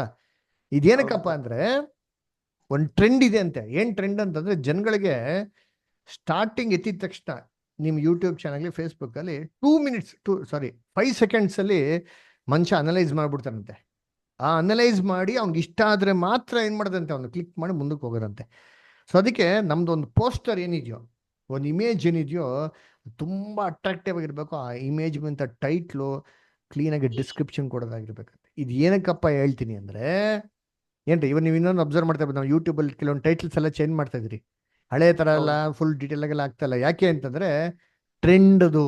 ಜನಗಳಿಗೆ ಏನಪ್ಪ ಆಸೆ ಇದೆ ಅಂತಂದರೆ, ಆ ಟೈಟ್ಲ್ ನೋಡಿದ ತಕ್ಷಣ ಅವ್ನಿಗೇನಾಗಬೇಕು, ಅಟ್ರಾಕ್ಟ್ ಆಗಬೇಕು, ಅವ್ನು ಬರಬೇಕು. ಯಾಕೆ ಅಂದರೆ ಏನಂತ ಗೊತ್ತಿರಿ ವಾಕ್ಯದಲ್ಲಿ, ಅಂತ್ಯಕಾಲದಲ್ಲಿ ಸ್ವಸ್ಥ ಬೋಧನೆ ಏನ್ರಿ, ಏನಂತಲ್ಲಿ ಸ್ವಸ್ಥ ಬೋಧನೆ? ಯಾಕಂದ್ರೆ ಜನರು ಸ್ವಸ್ಥ ಬೋಧನೆಯನ್ನು ಸಹಿಸಲಾರದ ಕಾಲವು ಬರುತ್ತದೆ. ಸಹಿಸಲಾರದ ಕಾಲಗಳು ಬರ್ತದೆ. ನಾವು ಪ್ರತಿಯೊಂದು ಸತಿಗೆ ಎಚ್ಚರಿಕೆ ಮಾಡಿ, ವಾರ್ನಿಂಗ್ ಮಾಡಿ, ಹಿಂಗೆ ಮಾಡಬಾರ್ದಪ್ಪ, ಹಂಗೆ ಮಾಡಬೇಕು, ಹಿಂಗೆ ಮಾಡಬೇಕು ಅಂತ ಹೇಳ್ಬೇಕಾರೆ ನಾವೆಲ್ಲ ಹೇಳ್ತೀನಿ ಪರ್ಫೆಕ್ಟ್ ಅಂತಲ್ಲ, ನಮ್ಮಲ್ಲೂ ಕೊರತೆಗಳಿರ್ತವೆ. ನಾವು ಸುಧಾರಿಸ್ಕೊಳ್ಳೋಣ, ನಾವೆಲ್ಲರೂ ಸುಧಾರಿಸ್ಕೊಳ್ಳೋ ಅಂತ ಒಂದು ಉದ್ದೇಶ. ಇದನ್ನ ಜನಗಳಿಗೆ ಸಹಿಸ್ಕೊಳಕ್ಕೇನಿಲ್ಲ, ಆಗಲ್ಲ. ನಮ್ಗೆ ಯಾಕೆ ಹೇಳ್ಬೇಕು, ನಾವೇ ಸಹಿಸ್ಕೊಬೇಕು? ಇವ್ರೇನು ಅಲ್ರ, ಇಲ್ಲ ಇನ್ನೊಬ್ರು ಆ ಥರ ಏನಾಗ್ಬಿಡ್ತೀವಿ. ಟ್ರೆಂಡ್ ಇವಾಗ ಹಂಗೆ ಬಂದಿರೋದು ನೋಡಿರ್ತೀನಿ. ಬ್ಯಾಬಿಲೋನಲ್ಲಿ ಹಂಗೆ ಈ ಸಭೆ ಏನೋ ಪಾಸ್ಟ್ಗಳೇನು ಹೇಳಿದ ಮಕ್ಕಳು ಕೇಳಿದ್ವಾ, ರೈಟ್ ಸರ್, ನಮಸ್ಕಾರ ಸರ್, ದುಡ್ಡು ನಮಸ್ಕಾರ ಅಂಬಿಟ್ಟೆ ಮಾಡಿದೆ. ಇನ್ನೊಂದು ಸಭೆಗೆ ಹೋದ್ರು ಕೂಡ ಅಲ್ಲೊಂದು ಸಭೆ, ಇಲ್ಲೊಂದು ಸಭೆ ಹಂಗೇನು ಮಾಡೋದು, ಕೊನೆಗೆ ಎಲ್ಲೂ ಇಲ್ದಂಗೆ ಆಗ್ಬಿಡ್ತಾರೆ. ಅಂತ್ಯಕಾಲದಲ್ಲಿ ಇದಾಗ್ತಾರಂತೆ. ಸ್ವಸ್ಥ ಬೋಧನೆ ಕೇಳಿದ್ರಂತ ಮನುಷ್ಯಗಳು ಬರ್ತಾರಂತೆ. ಆಮೇಲೆ ನೆಕ್ಸ್ಟ್ ಅಂತೆ ಕಂಟಿನ್ಯೂ ಮಾಡಿಬೋದಾ? ಅದರಲ್ಲಿ ಅವರು ತೀಟಿಕೆಯುಳ್ಳವರಾಗಿ ತಮ್ಮ ದುರಾಶೆಗಳಿಗೆ ಅನುಕೂಲವಾದ ಅನೇಕ ಉಪದೇಶಕರನ್ನು ಇಟ್ಟುಕೊಳ್ಳುವರು. ನೋಡ್ರ ಎಂಥ ಉಪದೇಶಕರು ಮಾತ್ರ ಇಟ್ಕೊಂತಾರೆ ಅಂತಂದ್ರೆ ಏನ್ರಿ ಆ ತನ್ನ ಏನಂತಾರೆ ದುರಾಶೆಗಳಿಗೆ ಅನುಕೂಲವಾದ ಅನೇಕ ಅನುಕೂಲವಾಗಿರಂತ ಉಪದೇಶಕರು ಅದೇನಂದ್ರೆ ಏನ್ರಿ ನಮ್ಗೆ ದುರಾಶೆಗಳಂತಿದೆ. ನಮ್ಮ ಫ್ಲೆಶ್ ಅಲ್ಲಿ ಎಷ್ಟೋ ಕೆಟ್ಟದೇನಾಗಿದೆ ಇದೆ ಅದರ ಇವಾಗ ನಾವು ಇದೇ ಕೆಟ್ಟು ಮನ್ಸಲ್ಲಿ ಅಥವಾ ಕೆಟ್ಟು ಗುಣಗಳಲ್ಲಿ ಇಟ್ಕೊಂಡು ನಾವು ಓಟ ಓಡ್ ಮುಗ್ಸಕ್ ಸಾಧ್ಯ ಅಂದ್ರೆ ಖಂಡಿತವಾಗೂ ಸಾಧ್ಯ ಇಲ್ಲ ರೀ. ಇವೆಲ್ಲ ಬಿಡ್ಲೇಬೇಕು. ಅರೆ ಈ ಕೆಲವು ಜನ ಸತ್ಯಕ್ಕೆ ಬರ್ತಾ ಬರ್ತಾ ಹೆಂಗಾಗ್ಬಿಡ್ತಾರೆ ಅಂದ್ರೆ ಸಭೆ ಸ್ಯಾಚುರೇಟ್ ಆಗ್ಬಿಡ್ತಾರೆ. ಸ್ಯಾಚುರೇಟ್ ಅಂದ್ರೆ ಏನ್ ಗೊತ್ತಾ, ಡೈಲ್ಯೂಟ್ ಆಗ್ಬಿಡ್ತಾರೆ. ಡೈಲ್ಯೂಟ್ ಅಂದ್ರೆ ಏನಂತಾರೆ, ಡೈಲ್ಯೂಟ್ ಅನ್ನೇ ಗೊತ್ತಾ ಏನಂತಾರೆ ಡೈಲ್ಯೂಟ್ ಅಂದ್ರೆ ತುಂಬಾ ಗಟ್ಟಿಯಾಗಿರೋದು ತೆಳ್ಳಗಾಗ್ಬಿಡ್ತಾರೆ. ಈಗ ಹಾಲಿಗೆ 2 ಲೀಟರ್ 1 ಲೀಟರ್ ಹಾಲಿಗೆ 2 ಲೀಟರ್ ನೀರು ಮಿಕ್ಸ್ ಮಾಡಿ ಹೆಂಗಾಗ್ಬಿಡ್ತದೆ, ಗಟ್ಟಿಯಾದ ಹಾಲು ತೆಳ್ಳಗಾಗ್ಬಿಡ್ತಲ್ಲ. ಆ ಥರ ಸತ್ಯದಲ್ಲಿ ಬರೋಂಥ ಮಕ್ಕಳು ಫ್ಯೂಚರಲ್ಲಿ ಯಾರು ಸತ್ಯದಲ್ಲಿ ದೃಢವಾಗಿರ್ಬೇಕು ಅಂತಿರಲ್ಲ. ಅವ್ರು ಹೆಂಗಿರ್ತಾರೆ ಗೊತ್ತಾ, ನಾನು ಹಿಂಗೆ ಇರೋದು, ಇದು ತಕ್ಕಂತೆ ನೀವು ನಡೆಸ್ರಿ, ಇಲ್ಲ ಅಂದರೆ ಟಾಟಾ ಬಾಯ್ ಬಾಯ್ ನಮ್ಮ ನಾವೇನು ಮಾಡ್ತಾ ಇರ್ತೀರಿ ಹೋಗ್ತಾ ಇರ್ತೀರಿ ಬಿಟ್ಟು ಆ ಥರ ಕ್ಯಾಟಗರಿ. ಅವು ಕೊನೆಗೆ ಏನಾಗ್ಬಿಡ್ತಾರೆ ಅಂದರೆ ಸಭೆಯಲ್ಲಂಥ ಉಪದೇಶಕರುಗಳು ಬೇರೆ ಆಪ್ಷನ್ ಇಲ್ದಿರೋದ್ರಿಂದ ಯಾವ ಥರ ಮಾತಾಡೋಕ್ಕೆ ಶುರು ಮಾಡ್ತಾರೆ ಅಂತಂದರೆ ಇವ್ರಿಗೆ ಅನುಗುಣವಾಗೇ ಅಲ್ವರ, ಇವ್ರಿಗೆ ಸಾಧಕವಾಗಿರೋ ಥರ, ಇವ್ರಿಗೆ ಸ್ಮೂತಾಗಿರೋ ಥರ. ಹೇಗೆ ಗೊತ್ತಾ, ದಿಲೈಲ ಸ್ಯಾಮ್ಸನ್ನ ತೊಡೆ ಮೇಲೆ ಮಳ್ಸ್ಕೊಂಡು ಹೆಂಗೆ ಜೋಜೋ ಲಾಲಿ ಆಡದ್ಲೋ ಆ ಥರ ಸಭೆ ಗತಿ ಆಗ್ಬಿಡ್ತದೆ. ಇದು ಆಲ್ರೆಡಿ ಏನಾಗ್ತೈತೆ, ಟ್ರೆಂಡು ನಡೀತೈತೆ ನೋಡ್ರಿ. ಯಾಕೆ ಅಂತಂದರೆ ಇಲ್ಲಿ ಸಭಾಧ್ಯಕ್ಷ ಸಭೆನ ನಡೆಸೋ ಬದಲು ಏನಾಗ್ಬಿಟ್ಟಿದೆ ಅಂದರೆ ಸಭಾಧ್ಯಕ್ಷನ ನಡ್ಸಂಗೆ ಆಗ್ಬಿಡೈತೆ. ಡಮ್ಮಿ ಪೀಸ್ಗಳು ಅಲ್ದ್ರ, ಆ ಡಮ್ಮಿ ಪೀಸ್ಗಳಿಗೂ ಇದೇ ಬೇಕು. ಇಲ್ಲಿ ಡಮ್ಮಿ ಕ್ಯಾಂಡಿಡೇಟ್ಗಳಿಗೆ ಏನಾಗಬೇಕು, ಅವ್ರಿಗೂ ಇದೇ ಬೇಕು. ಅವ್ರಿಗೆ ಅಧಿಕಾರ ಬೇಕು. ಇವ್ರಿಗೆ ಎಂಥ ಅಧಿಕಾರಿ ಬೇಕು ಅಂತಂದರೆ ತಾವು ಹೇಳೋಂಥ ಪ್ರಕಾರ ನಡ್ಕೊಳ್ಳೋಂಥ ಅಧಿಕಾರಿಗಳಿಗೇನು ಬೇಕು. ಅದಕ್ಕೆ ಅಂತ್ಯಕಾಲದಲ್ಲಿ ತೀಟೆ ಕಿವಿ ಉಳ್ಳವರು ಅಂದ್ರೆ ಏನು ಗೊತ್ತಾ ಮೀನಿಂಗ್, ಏನರ್ಥ ಕನ್ನಡದಲ್ಲಿ ತೀಟೆ ಕಿವಿ ಉಳ್ಳವರು ಏನು ಅರ್ಥ ಬರ್ತದೆ ನಿಮಗೆ? ಮಾತುಗಳಿಗೆ ಮಾಡೋರು ಅಲ್ಲಲ್ಲ, ಪದದ ಅರ್ಥ ಹೇಳ್ರಿ ಫಸ್ಟ್. ತೀಟೆ ಕಿವಿ ಉಳ್ಳವರು, ತೀಟೆ ಅಂದ್ರೆ ಏನರ್ಥ? ಇಂಗ್ಲೀಷಲ್ಲಿ ಚೆನ್ನಾಗಿ ಬರ್ತಾರೆ. ಏನು ಹೇಳ್ತಾರೆ ಅಂತಂದ್ರೆ ಏನ್ರಿ, ಹ್ಯಾವಿಂಗ್ ಇಚ್ಚಿಂಗ್ ಇಯರ್ಸ್ ಏನು ಗೊತ್ತಾ, ಹಿಂಗೆ ಕರಿತಾರದು. ಅಯ್ಯೋ ಯಾವ ಹೇಳೋದು ಬಟ್ ಆ ಥರ ಕೇಳಕ್ಕೆ ಮನ್ಸಿಲ್ದಿರಂಥ ಒಂದು ಜನಗಳು ಬರ್ತಾರೆ ಅಂತಾರೆ ಅಲ್ಲರ. ಅದಕ್ಕೆ ಹೇಳೋದು ಸ್ವಸ್ಥ ಬೋಧನೆ ಕೇಳೋಕ್ಕೆ ಮನಸ್ಸಿಲ್ಲ, ಗಟ್ಟಿಯಾದ ತಿನ್ನಕ್ಕೇನಿಲ್ಲ ಮನಸ್ಸಿಲ್ಲ. ಬೈಬಲ್ ಹೇಳ್ತಾರೆ ಗಟ್ಟಿಯಾದ ಆಹಾರ ಯಾರಿಗಪ್ಪ? ಪ್ರಾಯಸ್ಥರಿಗೆ. ಯಾರು ಪ್ರಾಯಸ್ಥರು ಗೊತ್ತಾ? ಪ್ರಾಯಸ್ಥರು ನೋಡ್ತೀನಿ ತೆಗಿರಿಂತೀರಿ. ಎಲ್ಲಿ? 1ನೇ ಯೋಹಾನ 2ನೇ ಅಧ್ಯಾಯ. ಯಾರಪ್ಪ ಪ್ರಾಯಸ್ಥರು? 14ನೇ ವಾಕ್ಯ ಓದ್ರಿ ಅಂತೀನಿ. 1ನೇ ಯೋಹಾನ 2:14. ತಂದೆಗಳೇ, ಆದಿಯಿಂದ ಇರುವಾತನನ್ನು ನೀವು ಬಲ್ಲವರಾಗಿರುವುದರಿಂದ ನಿಮಗೆ ಬಂದಿದ್ದೇನೆ. ನೋಡ್ರ ಏನ್ರಿ, ತಂದೆಗಳು ಯಾರಪ್ಪ ಅಂದ್ರೆ ಆದಿಯಿಂದ ಇರುವಾತನನ್ನು ಚೆನ್ನಾಗಿ ಗೊತ್ತಿದ್ರ. ಅದೇನರ್ಥ ಚೆನ್ನಾಗಿ ಗೊತ್ತಿರೋದ್ರಿಂದ? ಯಾರು ಆದಿಯಿಂದ ಇರುವಾತನ? ಯಾರು? ತಂದೆಯ ದೇವರು. ಅವ್ರ ಬಗ್ಗೆ ನಿಮ್ಗೆ ಗೊತ್ತಿದೆ ಅಂದ್ರೆ ಏನರ್ಥ? ಏನರ್ಥ ಅವ್ರ ಬಗ್ಗೆ ಗೊತ್ತಿದೆ ಅಂದರ್ಥ? ಅವರೆಲ್ಲವನ್ನೂ ತಿಳ್ಕೊಂಡಿದ್ದಾರೆ. ಅವ್ರ ಬಗ್ಗೆ ಕರೆಕ್ಟಾಗಿ ಚೆನ್ನಾಗಿ ತಿಳ್ಕೊಂಬಿಟ್ಟಾರೆ. ದೇವ್ರು ಹಿಂಗೆ ಕಣಪ್ಪ, ನಾವು ಹುಷಾರಾಗಿರ್ಬೇಕಪ್ಪ. ನಾವು ಇದ್ದಂಥ ರೀತಿಯಲ್ಲಿ ದೇವ್ರೇನಾಗಲ್ಲ, ಚೇಂಜ್ ಆಗಲ್ಲ. ದೇವ್ರನ್ನ ಏನ್ ಮಾಡೋಕ್ಕಾಗಲ್ಲ, ಸ್ವಲ್ಪ ಪಟಾಯಿಸಕ್ಕೆ ಸಾಧ್ಯ ಇಲ್ಲ. ನಮ್ಮ ಬೈಬಲಲ್ಲಿ ಒಂದು ಕತೆ ಹೇಳಿದ್ರೆ, ಬಿಲಾಮನ್ ಕತೆ ಕೇಳಿದಿರಾ ಏನ್ರಿ? ಬಿಲಾಮನ್ ಕಥೆಯಲ್ಲಿ ಬಿಲಾಮ್ ಇದೇ ಮಾಡೋದು ತಪ್ಪು. ಇವನ್ನೆಲ್ಲ ಮಿಸ್ಟೇಕ್ ಇರ್ತಾರೆ, ಇದನ್ನೇನು ತೋರ್ಸ್ಕೊಳಕ್ ಹೋಗಲ್ಲ. ದೇವ್ರ ಮನ್ಸನ್ ಚೇಂಜ್ ಮಾಡಕ್ಕೆ ಏನ್ ಮಾಡ್ತಾನೆ ಹೋಗ್ತಾರೆ. ಅಲ್ಲಿ ಆ ಒಂದು ಅಧ್ಯಾಯದಲ್ಲಿ ದೇವ್ರನ್ನ ಮಾತು ಹೇಳ್ತಾರೆ, ದೇವರು ಮನುಷ್ಯನಲ್ಲ ಮನ್ಸನ್ನು ಬದಲಾಯಿಸೋದಿಕ್ಕೆ ಅಂತ. ಅವ್ರು ಯಾವತ್ತು ಚೇಂಜ್ ಆಗಲ್ಲ ರೀ. ಇದ್ದು ಏನಾಗಿರ್ಬೇಕು, ಏನಾಗಿರ್ಬೇಕು? ಅದು ತಂದೆಗಳೇ ನಿಮಗೆ ಚೆನ್ನಾಗಿ ಗೊತ್ತಲ್ವಾ ದೇವ್ರೇನು ಅಂತ. ನೀತಿ ಸ್ವರೂಪನು ಸಿಂಹಾಸನಕ್ಕೆ ಅಸ್ಥಿ ಬರನೇ ನೀತಿ. ಇದನ್ನು ಬಿಟ್ಟು ದೇವ್ರು ಏನೇ ಕೆಲಸ ಮಾಡಲ್ಲ. ನೆಕ್ಸ್ಟ್ ಆಮೇಲೆ ಕಂಟಿನ್ಯೂ. ತಂದೆಗಳೇ, ನೀವು ಆದಿಯಿಂದ ಇರುವಾತನನ್ನು ಬಲ್ಲವರಾಗಿದ್ದೀರಿ. ಆಮೇಲೆ ನಿಮಗೆ ಬರೆದಿದ್ದೇನೆ, ಯವನಸ್ಥರೇ ನೀವು ಶಕ್ತರಾಗಿರುವುದರಿಂದಲೂ. ಯವನಸ್ಥರೇ ನೀವ್ ಹೆಂಗಿದಿರಂತೆ? ಶಕ್ತರಾಗಿದ್ದೀರಂತೆ. ಶಕ್ತರಾದ ಏನರ್ಥ? Strong persons. ಅದ್ರ ದೇವರ ವಾಕ್ಯದಲ್ಲಿ ಹೆಂಗಿರ್ಬೇಕು? ಸ್ಟ್ರಾಂಗ್ ಆಗಿರೋರು, ರೂಟೆಡ್ ಇನ್ ಗ್ರೌಂಡೆಡ್ ಇನ್ ಟ್ರೂತ್. ಸತ್ಯದಲ್ಲಿ ದುಡುವಾಗಿರೋಂಥವ್ರು, ಯಾವುದೇ ರೀತಿ ಚಂಚಲ ಮನ್ಸಿಲ್ದಿರೋರು, ಯಾರೇ ಬಂದು ಎಷ್ಟೇ ತಲೆ ಕೆಡಿಸಿದ್ರು ಸರಿ ಏನ್ರಿ ಕೆಡಿಸ್ತಿರಂತಲಿ ಸತ್ಯವಾಲ್ಗೆ ಏನ್ರಿ ನಿಶ್ಚಲವಾಗಿರೋಂಥವ್ರು, ಅದರ ಫಿಕ್ಸ್ ಆಗಿರೋರು, ಫರ್ಮ್ ಆಗಿರೋರು ನೋಡಿರ್ತೀರಿ. ನೋಡಿ ನೆಕ್ಸ್ಟ್ ಹೇಳ್ತಾರೆ, ನೀವು ಕೆಡುಕನ್ನ ನೀವು ಸ್ಟ್ರಾಂಗ್ ಆಗಿರೋದ್ರಿಂದ, ನೀವು ಬಲಶಾಲಿ ಆಗಿರೋದ್ರಿಂದ ಕೆಡುಕನ್ನ ಜಯಿಸಿದ್ದೀರಾ ಅಂತೆ. ಈ ತರ ಸ್ಟ್ರಾಂಗ್ ಇದ್ರೇನೆ ಕೆಡುಕನ್ನ ಜಯಿಸೋದಕ್ಕೆ ಸಾಧ್ಯ. ಇಲ್ಲ ಅಂದ್ರೆ ಅತ್ತ ಇತ್ತ ತಿರ್ಗಾಡಿ ಈ ಕಡೆ ಅಂತ ಎಲ್ಲಾ ಕಡೆ ಹೊಡ್ಕೊಂಡು ಕೂತಿದ್ದ ಅಂತಂದ್ರೆ ಜಯಿಸೋದಕ್ಕೆ ಸಾಧ್ಯ ಇಲ್ಲ. ಇದು ಸ್ಟ್ರಾಂಗ್ ಆಗಿರೋಂಥ ಪರ್ಸನ್ಸ್ ಬಿಹೇವಿಯರ್. ಇನ್ನೊಂದು ವಾಕ್ಯ ಓದಿ, ಎಫೆಸನ್ಸ್ 4 ಚಾಪ್ಟರ್, ಎಫೆಸರ್ಗೆ 4ನೇ ಅಧ್ಯಾಯದಲ್ಲಿ ಏನ್ರಿ ಕನ್ನಡದಲ್ಲಿ ತುಂಬಾ ದೊಡ್ಡದಾಗಿ ಬರ್ತಾರೆ ವಾಕ್ಯ. 13ನೇ ವಾಕ್ಯ ಮಾತ್ರ ಇದ್ರೆ ಓದ್ರಿ ಕನ್ನಡದಲ್ಲಿ. ಎಫೆಸರ್ 4:13.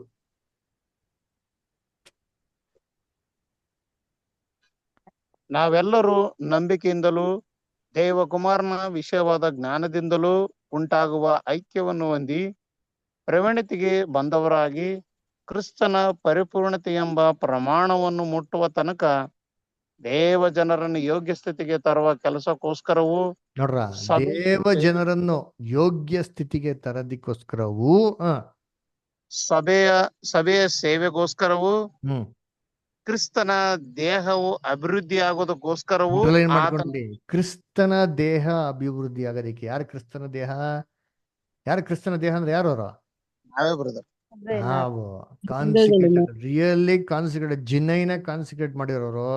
ಅವ್ರ ಮನ್ಸಲ್ಲಿ ಇರೋದು ಒಂದೇ ಟಾರ್ಗೆಟ್, ನಾನು ಯೇಸು ಕ್ರಿಸ್ತನ ದೇಹಕ್ಕೆ ಏನಾಗ್ಬೇಕು, ಹಂಗವಾಗ್ಬೇಕು. ಇದಕ್ಕೆ ಏನ್ ಬೇಕಾರೋ ಮಾಡೋ ದೇವ್ರೆ, ಈ ದೇಹಕ್ಕೆ ಏನ್ ಬೇಕಾರೋ ಮಾಡೋ, ಇದನ್ನೆಲ್ಲವನ್ನು ಸಹಿಸ್ಕೊಳಕ್ ನಾನು ಏನಾಗ್ತೀನಿ, ಸಿದ್ಧವಾಗಿರ್ತೀನಿ. ಯೇಸು ಕ್ರಿಸ್ತನ್ಗೆ ಕೊಟ್ರು ರೋಮರ್ ಜನಗಳು, ಇಸ್ರೇಲ್ ಜನಗಳು ವಧೆಗಳು ಕೊಟ್ಟರು, ಸರಿಯಾಗಿ ಅದ ಸರಿಯಾಗಿ ಹೊಡೆದಿರ್ತೀರಿ. ಎಲ್ಲಿ ಹೊಡೆದಿದ್ದು? ಯೇಸು ಕ್ರಿಸ್ತನ ದೇಹಕ್ಕೆ. ಅರ್ಥ ಮಾಡ್ಕೊಳ್ರಿ, ನಾವೇ ಆತನ ದೇಹ ಆಗಿರ್ಬೇಕಾದ್ರೆ, ನಿಜವಾಗ್ಲೂ ಆತನ ದೇಹವಾಗಿರೋಂಥ ದೇವ್ರ ಮಕ್ಕಳಾಗಿದ್ರೆ ಇದಕ್ಕೆ ಭಯಂಕರ ಪೆಟ್ಟುಗಳ್ರಿ. ಈ ಪೆಟ್ಟುಗಳನ್ನ ಸಹಿಸ್ಕೊಳೋರಾಗಿರ್ಬೇಕು. ತೀಟೆ ಕಿವಿಳಿಯೋರ್ ಥರ ಅಲ್ಲ ರೀ. ಅಯ್ಯೋ ಇದನ್ನ ಕೇಳಕ್ಕೆ ಇಷ್ಟ ಇಲ್ಲ, ಇದು ಮಾಡಕ್ಕೆ ಇಷ್ಟ ಇಲ್ಲ ಅಂತಲ್ಲ. ಆಯ್ತು, ಎಲ್ಲನೂ ಮಾಡ್ಕೊತೀನಿ, ಎಲ್ಲವನ್ನೂ ಸಹಿಸ್ಕೊಂತೀನಿ. ಯಾಕೆ? ನಮ್ಮನ್ನ ತಿದ್ದಂಥ ಉದ್ದೇಶ ದೇವ್ರದ್ದು ಏನ್ರಿ? ನಮ್ಮನ್ನ ಹಾಳು ಮಾಡಬೇಕು ಅಂತಲ್ಲ ರೀ, ನಮ್ಮ ರಕ್ಷಣೆಯನ್ನು ಸಾಧಿಸ್ಕೊಬೇಕು. ನಮ್ಮ ಕಾಲಿಗೆ ಎಲೆಕ್ಷನ್ ಶೋರ್ ಏನ್ ಮಾಡ್ಬೇಕ್ರಿ? ಮಾಡ್ಕೊಬೇಕು. ಈಸಿಲಿ ಎನರ್ಜಿ ಇದೆಯಾ, ಈ ಮನ್ಸಿದ್ಯಾ, ಎಲ್ಲದಕ್ಕೂ ಏನಾಗ್ಬೇಕು, ನಾವು ಅಧೀನರಾಗಬೇಕು. ಆಮೇಲೆ ನೆಕ್ಸ್ಟ್ ಕಂಟಿನ್ಯೂ ಮಾಡಿ ಬದ. ಆತನು ಇವರನ್ನು ಅನುಗ್ರಹಿಸಿದನು, ನಾವು ಇನ್ನು ಮೇಲೆ ಕೂಸುಗಳಾಗಿರಬಾರದು. ನೋಡ್ರ, ಅಂಡರ್ಲೈನ್ ಮಾಡ್ಕೊಳ್ರಿ. ಏನಕ್ಕೆ ಅಂದ್ರೆ ಕ್ರಿಸ್ತನ ಪರಿಪೂರ್ಣತೆ ಎಂಬಂತ ಅಳ್ತೆನ ಮುಟ್ಟೋದಿಕ್ಕೋಸ್ಕರ ದೇವ್ರು ನಮಗೆ ಕೊಡ್ತಿರೋದೆ. ಕೂಸ್ಗಳಾಗಿರ್ಬಾರ್ದು. ಕೂಸ್ಕೊಳ್ಳೋನು ಏನಿದೆ, ಪುಟಾಣಿ ಪಾಪುಗಳು ಏನ್ ಮಾಡ್ತಾಳೆ, ಏನೋ ಒಂದು ಹೇಳ್ಬಿಟ್ಟಾರೆ, ಮಕ್ಕ ಮುಡಿಸ್ಕೊಂಡೋಗ್ಬಿಡ್ತಾರೆ. ಅಪ್ಪ ಅಮ್ಮ ಏನು ಹೇಳ್ಬಿಟ್ಟು ಮುಗಿಸ್ಕೊಂಡೋಗಿ ಅಜ್ಜಿ ತ ದುರ್ಕೊಂಬಿಡೋದು. ಅವ್ರು ಯಾಕೆ? ಅದು ಹ್ಯೂಮನ್ ನೇಚರ್. ಒಳ್ಳೆ ಸ್ಟ್ರಾಂಗ್ ಆಗಿರೋ ಕ್ಯಾರೆಕ್ಟರ್ ಏನ್ರಿ ಫೇಸ್ ಮಾಡ್ಬೇಕ್ರಿ ಅಲ್ದ್ರ. ಅದಕ್ಕೆ ಏನ್ರಿ ಏನ್ ಹೇಳ್ತಾರೆ, 2 ತಿಮೋತಿ 4:4 ಏನ್ರಿ, ಅನೇಕ ಜನಗಳು ಏನ್ರಿ ಸ್ವಸ್ಥವರಂತ ಬೋಧನೆಗಳಿಗೆ ಕಿವಿ ಕೊಡದೆ ತೀಟೆ ಕಿವಿ ಉಳ್ಳವರಾಗಿ ಏನಂತಾರೆ, ತನ್ನ ದುರಾಸೆಗಳ ತಕ್ಕಂತೆ ಉಪದೇಶಕರನ್ನ ನೇಮಿಸ್ಕೊಂತಾರೆ. ನಮ್ಗೆ ಸಾಧಕವಾಗಿರೋ ಥರನೇ ಟೀಚ್ ಮಾಡ್ಬೇಕ್ರಿ. ಅಂಥವ್ರನ್ನ ಏನ್ ಮಾಡ್ತಾರೆ, ಎಲ್ಲಾರ್ದು ನೇಮಿಸ್ಕೊಂತ ನೋಡ್ರಿ ಅಲ್ವರ. ಅವಾಗ ಸಭೆಯಲ್ಲಿ ಏನಂತೆ ಎಂತ ಇರ್ತಾರೆ ಉಪದೇಶಗಳು, ಎಲ್ಲ ಕಟ್ಟು ಕಥೆಗಳು. ಅದರಿಂದ ಕರ್ತನಲ್ಲಿ ಪ್ರೀತಿಗಳೇ ದೇವ್ರು ಅದಕ್ಕೆ ಸಭೆಯಲ್ಲಿ ದೇವ್ರ ಮಕ್ಳುಗಳು ಏನ್ ಮಾಡಿರೋದು, ನೇಮಿಸಿರೋದು ಅಲ್ವರ. ಅದಕ್ಕೆ ಪವಿತ್ರಾತ್ಮ ನಮ್ಗೆ ಅಭಿಷೇಕ ಬಂದ್ಬಿಡ್ತು, ಆಟೋಮೆಟಿಕ್ ನಮ್ಗೆ ತಿಳಿಸ್ಬಿಡ್ತು ಅಂತಂದ್ರೆ ಎಲ್ಲ ಯಾವುದು ಮ್ಯಾಜಿಕ್ ಏನಾಗಲ್ಲ, ಆಗಲ್ಲ ಅಲ್ವರ. ನಮಗೆ ತಿಳಿಸ್ಕೊಟ್ಟಾರೆ ಯಾರು? 7ನೇ ದೇವ್ರು ಅವ್ರು ನೋಡ್ರಿರ್ತೀನಿ, ಅವ್ರ ಮುಖಾಂತರ ನಮಗೇನಾಗಿರೋದು, ನಮ್ಮ ತಿಳಿಸ್ಕೊಟ್ರೆ. ಅವ್ರದ್ದು ಡಾಕ್ಟ್ರಿಂಗಳ ಓದ್ರಿ ಅಂತೀನಿ. ಇವತ್ತು ಹೆಂಗಿದೆ ಗೊತ್ತಾ, ಸೂಪರ್ ಆಗಿದೆ ರೀ. ಇವತ್ತು ಓದಿದ್ರೆ ಏನ್ರಿ ಬಲವಾಗಿರೋಂಥ ಕಬಾಬ್ ತಿನ್ನಂಗಿದೆ, ತಂದೂರಿ ಚಿಕನ್ ಥರ ತಿನ್ನಂಗೆ ಐತ್ರಿ ಅಲ್ವರ. ಯಾಕಂದ್ರೆ ಅವ್ರು ಬರ್ದಿರೋದು ಏನಾಗಿದೆ, ಇವಾಗ ನಾನು ಹೇಳೋದಂಥದ್ದೆಲ್ಲ ಮಾತುಗಳೆಲ್ಲ ನಂದ, ಎಲ್ಲ ಅವ್ರು ಬರ್ದಿರೋದೇ. ತೆಗೆದು ಓದ್ರಿತೀನಿ, ಸೂಪರಾಗಿ ಬರ್ದವ್ರಿ. ಎಷ್ಟು ವರ್ಷದ ಮುಂಚೆ, 150 ವರ್ಷದ ಮುಂಚೆ ಬರ್ದವ್ರು ಅಂದ್ರೆ ಅವ್ರ ಮೈಂಡ್ ಹೆಂಗಿರ್ಬೇಕ್ರಿ ಅದರ. ಇವತ್ತು ನಾವು ಅದನ್ನ ಹೇಳ್ತಾ ಇರ್ಬೇಕಾದ್ರೆ ನಮ್ಗೆ ಹೆಂಗಿರ್ತಾರೆ, ನಮಗೆ ಒಂಥರ ಆಸಕ್ತಿ ಬರ್ತಾರೆ. ಹೌದಪ್ಪ, ನಾವು ಹಿಂಗಿರ್ಬೇಕು, ಹುಮ್ಮಸ್ಸಾಗಿರ್ಬೇಕು, ನಾ ದೇವ್ರ ಭಯ ಭಕ್ತಿಯಾಗಿ ಮಾಡ್ಬೇಕು ಅಂತ ನಮ್ಗನ್ಸಲ್ವಾ ಅವರ. ಆ ಕಾಲದಲ್ಲಿ ಅವ್ರು ಬರ್ದವ್ರೆ ಅಂತಂದ್ರೆ ಯೋಚನೆ ಮಾಡಿದ್ದೀನಿ. ಆ ಕಾಲದಲ್ಲಿ ಟೆಕ್ನಾಲಜಿ ಇಲ್ಲ, ಈ ಥರ ಜ್ಞಾನ ಇಲ್ಲ, ತಿಳುವಳಿಕೆ ಇಲ್ಲ. ಅವ್ರ ದೇವ್ರವ್ರಿಗೆ ಕೃಪೆ ಕೊಟ್ಟು ಏನ್ರಿ ಮುಂದಕ್ಕೆ ಬರೋಂಥ ಏನ್ರಿ ಸಭೆ ಎಂಡಾಗೋ ತನಕ ದೇವ್ರ ಮಕ್ಳುಗಳಿಗೆ ಒಳ್ಳೆ ಸ್ಟ್ರಾಂಗ್ ಫುಡ್ನ ಆ ಕಾಲದಲ್ಲಿ ಮಾಡಕ್ಬಿಟ್ರು, ರೆಡಿ ಮಾಡಿಬಿಟ್ರಿ. ಅದರ ಅದನ್ನ ಕರ್ತನಲ್ಲಿ ಪ್ರೀತಿ ಅಂತ ಸರೋದಗಳೇ ಏನ್ರಿ ನಮಗೆ ಉಪದೇಶಕರು ಬೇಕು. ಆ ಉಪದೇಶಕರ ಮುಖಾಂತರ ಅನೇಕ ಪಾಠಗಳನ್ನ ಕಲಿಸೋದಿಕ್ಕೆ ದೇವ್ರು ಏನು ಮಾಡೋದು ನಮ್ಮನ್ನ ಇಟ್ಟಿರೋದು. ಅದರಿಂದ ಈ ಒಂದು ಏನ್ರಿ ವಾಕ್ಯಗಳನ್ನ ಇಟ್ಕೊಂಡು ನಾವೇನು ಮಾಡೋಣ, ಎಚ್ಚರಿಕೆನೇ ಮಾಡೋಣ, ಬಾಳೋದಕ್ಕೆ ಪ್ರಯತ್ನ ಮಾಡೋಣ. ಓಕೆನಾ? ಸೊ ಈ ವಾರ ನಾವೇನು ಮಾಡೋಣ, ಸ್ಟಡಿನ ಇಲ್ಲಿ ನಿಲ್ಲಿಸ್ಬಿಡೋಣ. ನೆಕ್ಸ್ಟ್ ವೀಕ್ ಏನು ಮಾಡೋಣ, ಈ ವಾಲ್ಯೂಮ್ ಸ್ಟಡಿನ ಕಂಟಿನ್ಯೂ ಮಾಡೋಣ. ಓಕೆನಾ? ಸರಿ, ಯಾರಿಗೇನೋ ಡೌಟ್ಸ್, ಏನೋ ಕ್ವಶನ್ಸ್ ಏನೋ ಇದೆಯಾ? ಇಲ್ಲ ಬ್ರದರ್. ಸರಿ, ಓಕೆ. ಸೊ ಹಂಗಾದ್ರೆ ಯಾರಿಗೇನು ಡೌಟ್ಸ್ ಏನು ಕ್ವಶನ್ಸ್ ಇಲ್ಲ ಅಂತ ಅಂದ್ಬೇಕಾದ್ರೆ ನಾವು ಕೊನೆಯದಾಗಿ ಒಂದು ಪ್ರಾರ್ಥನೆ ಮಾಡೋಣ.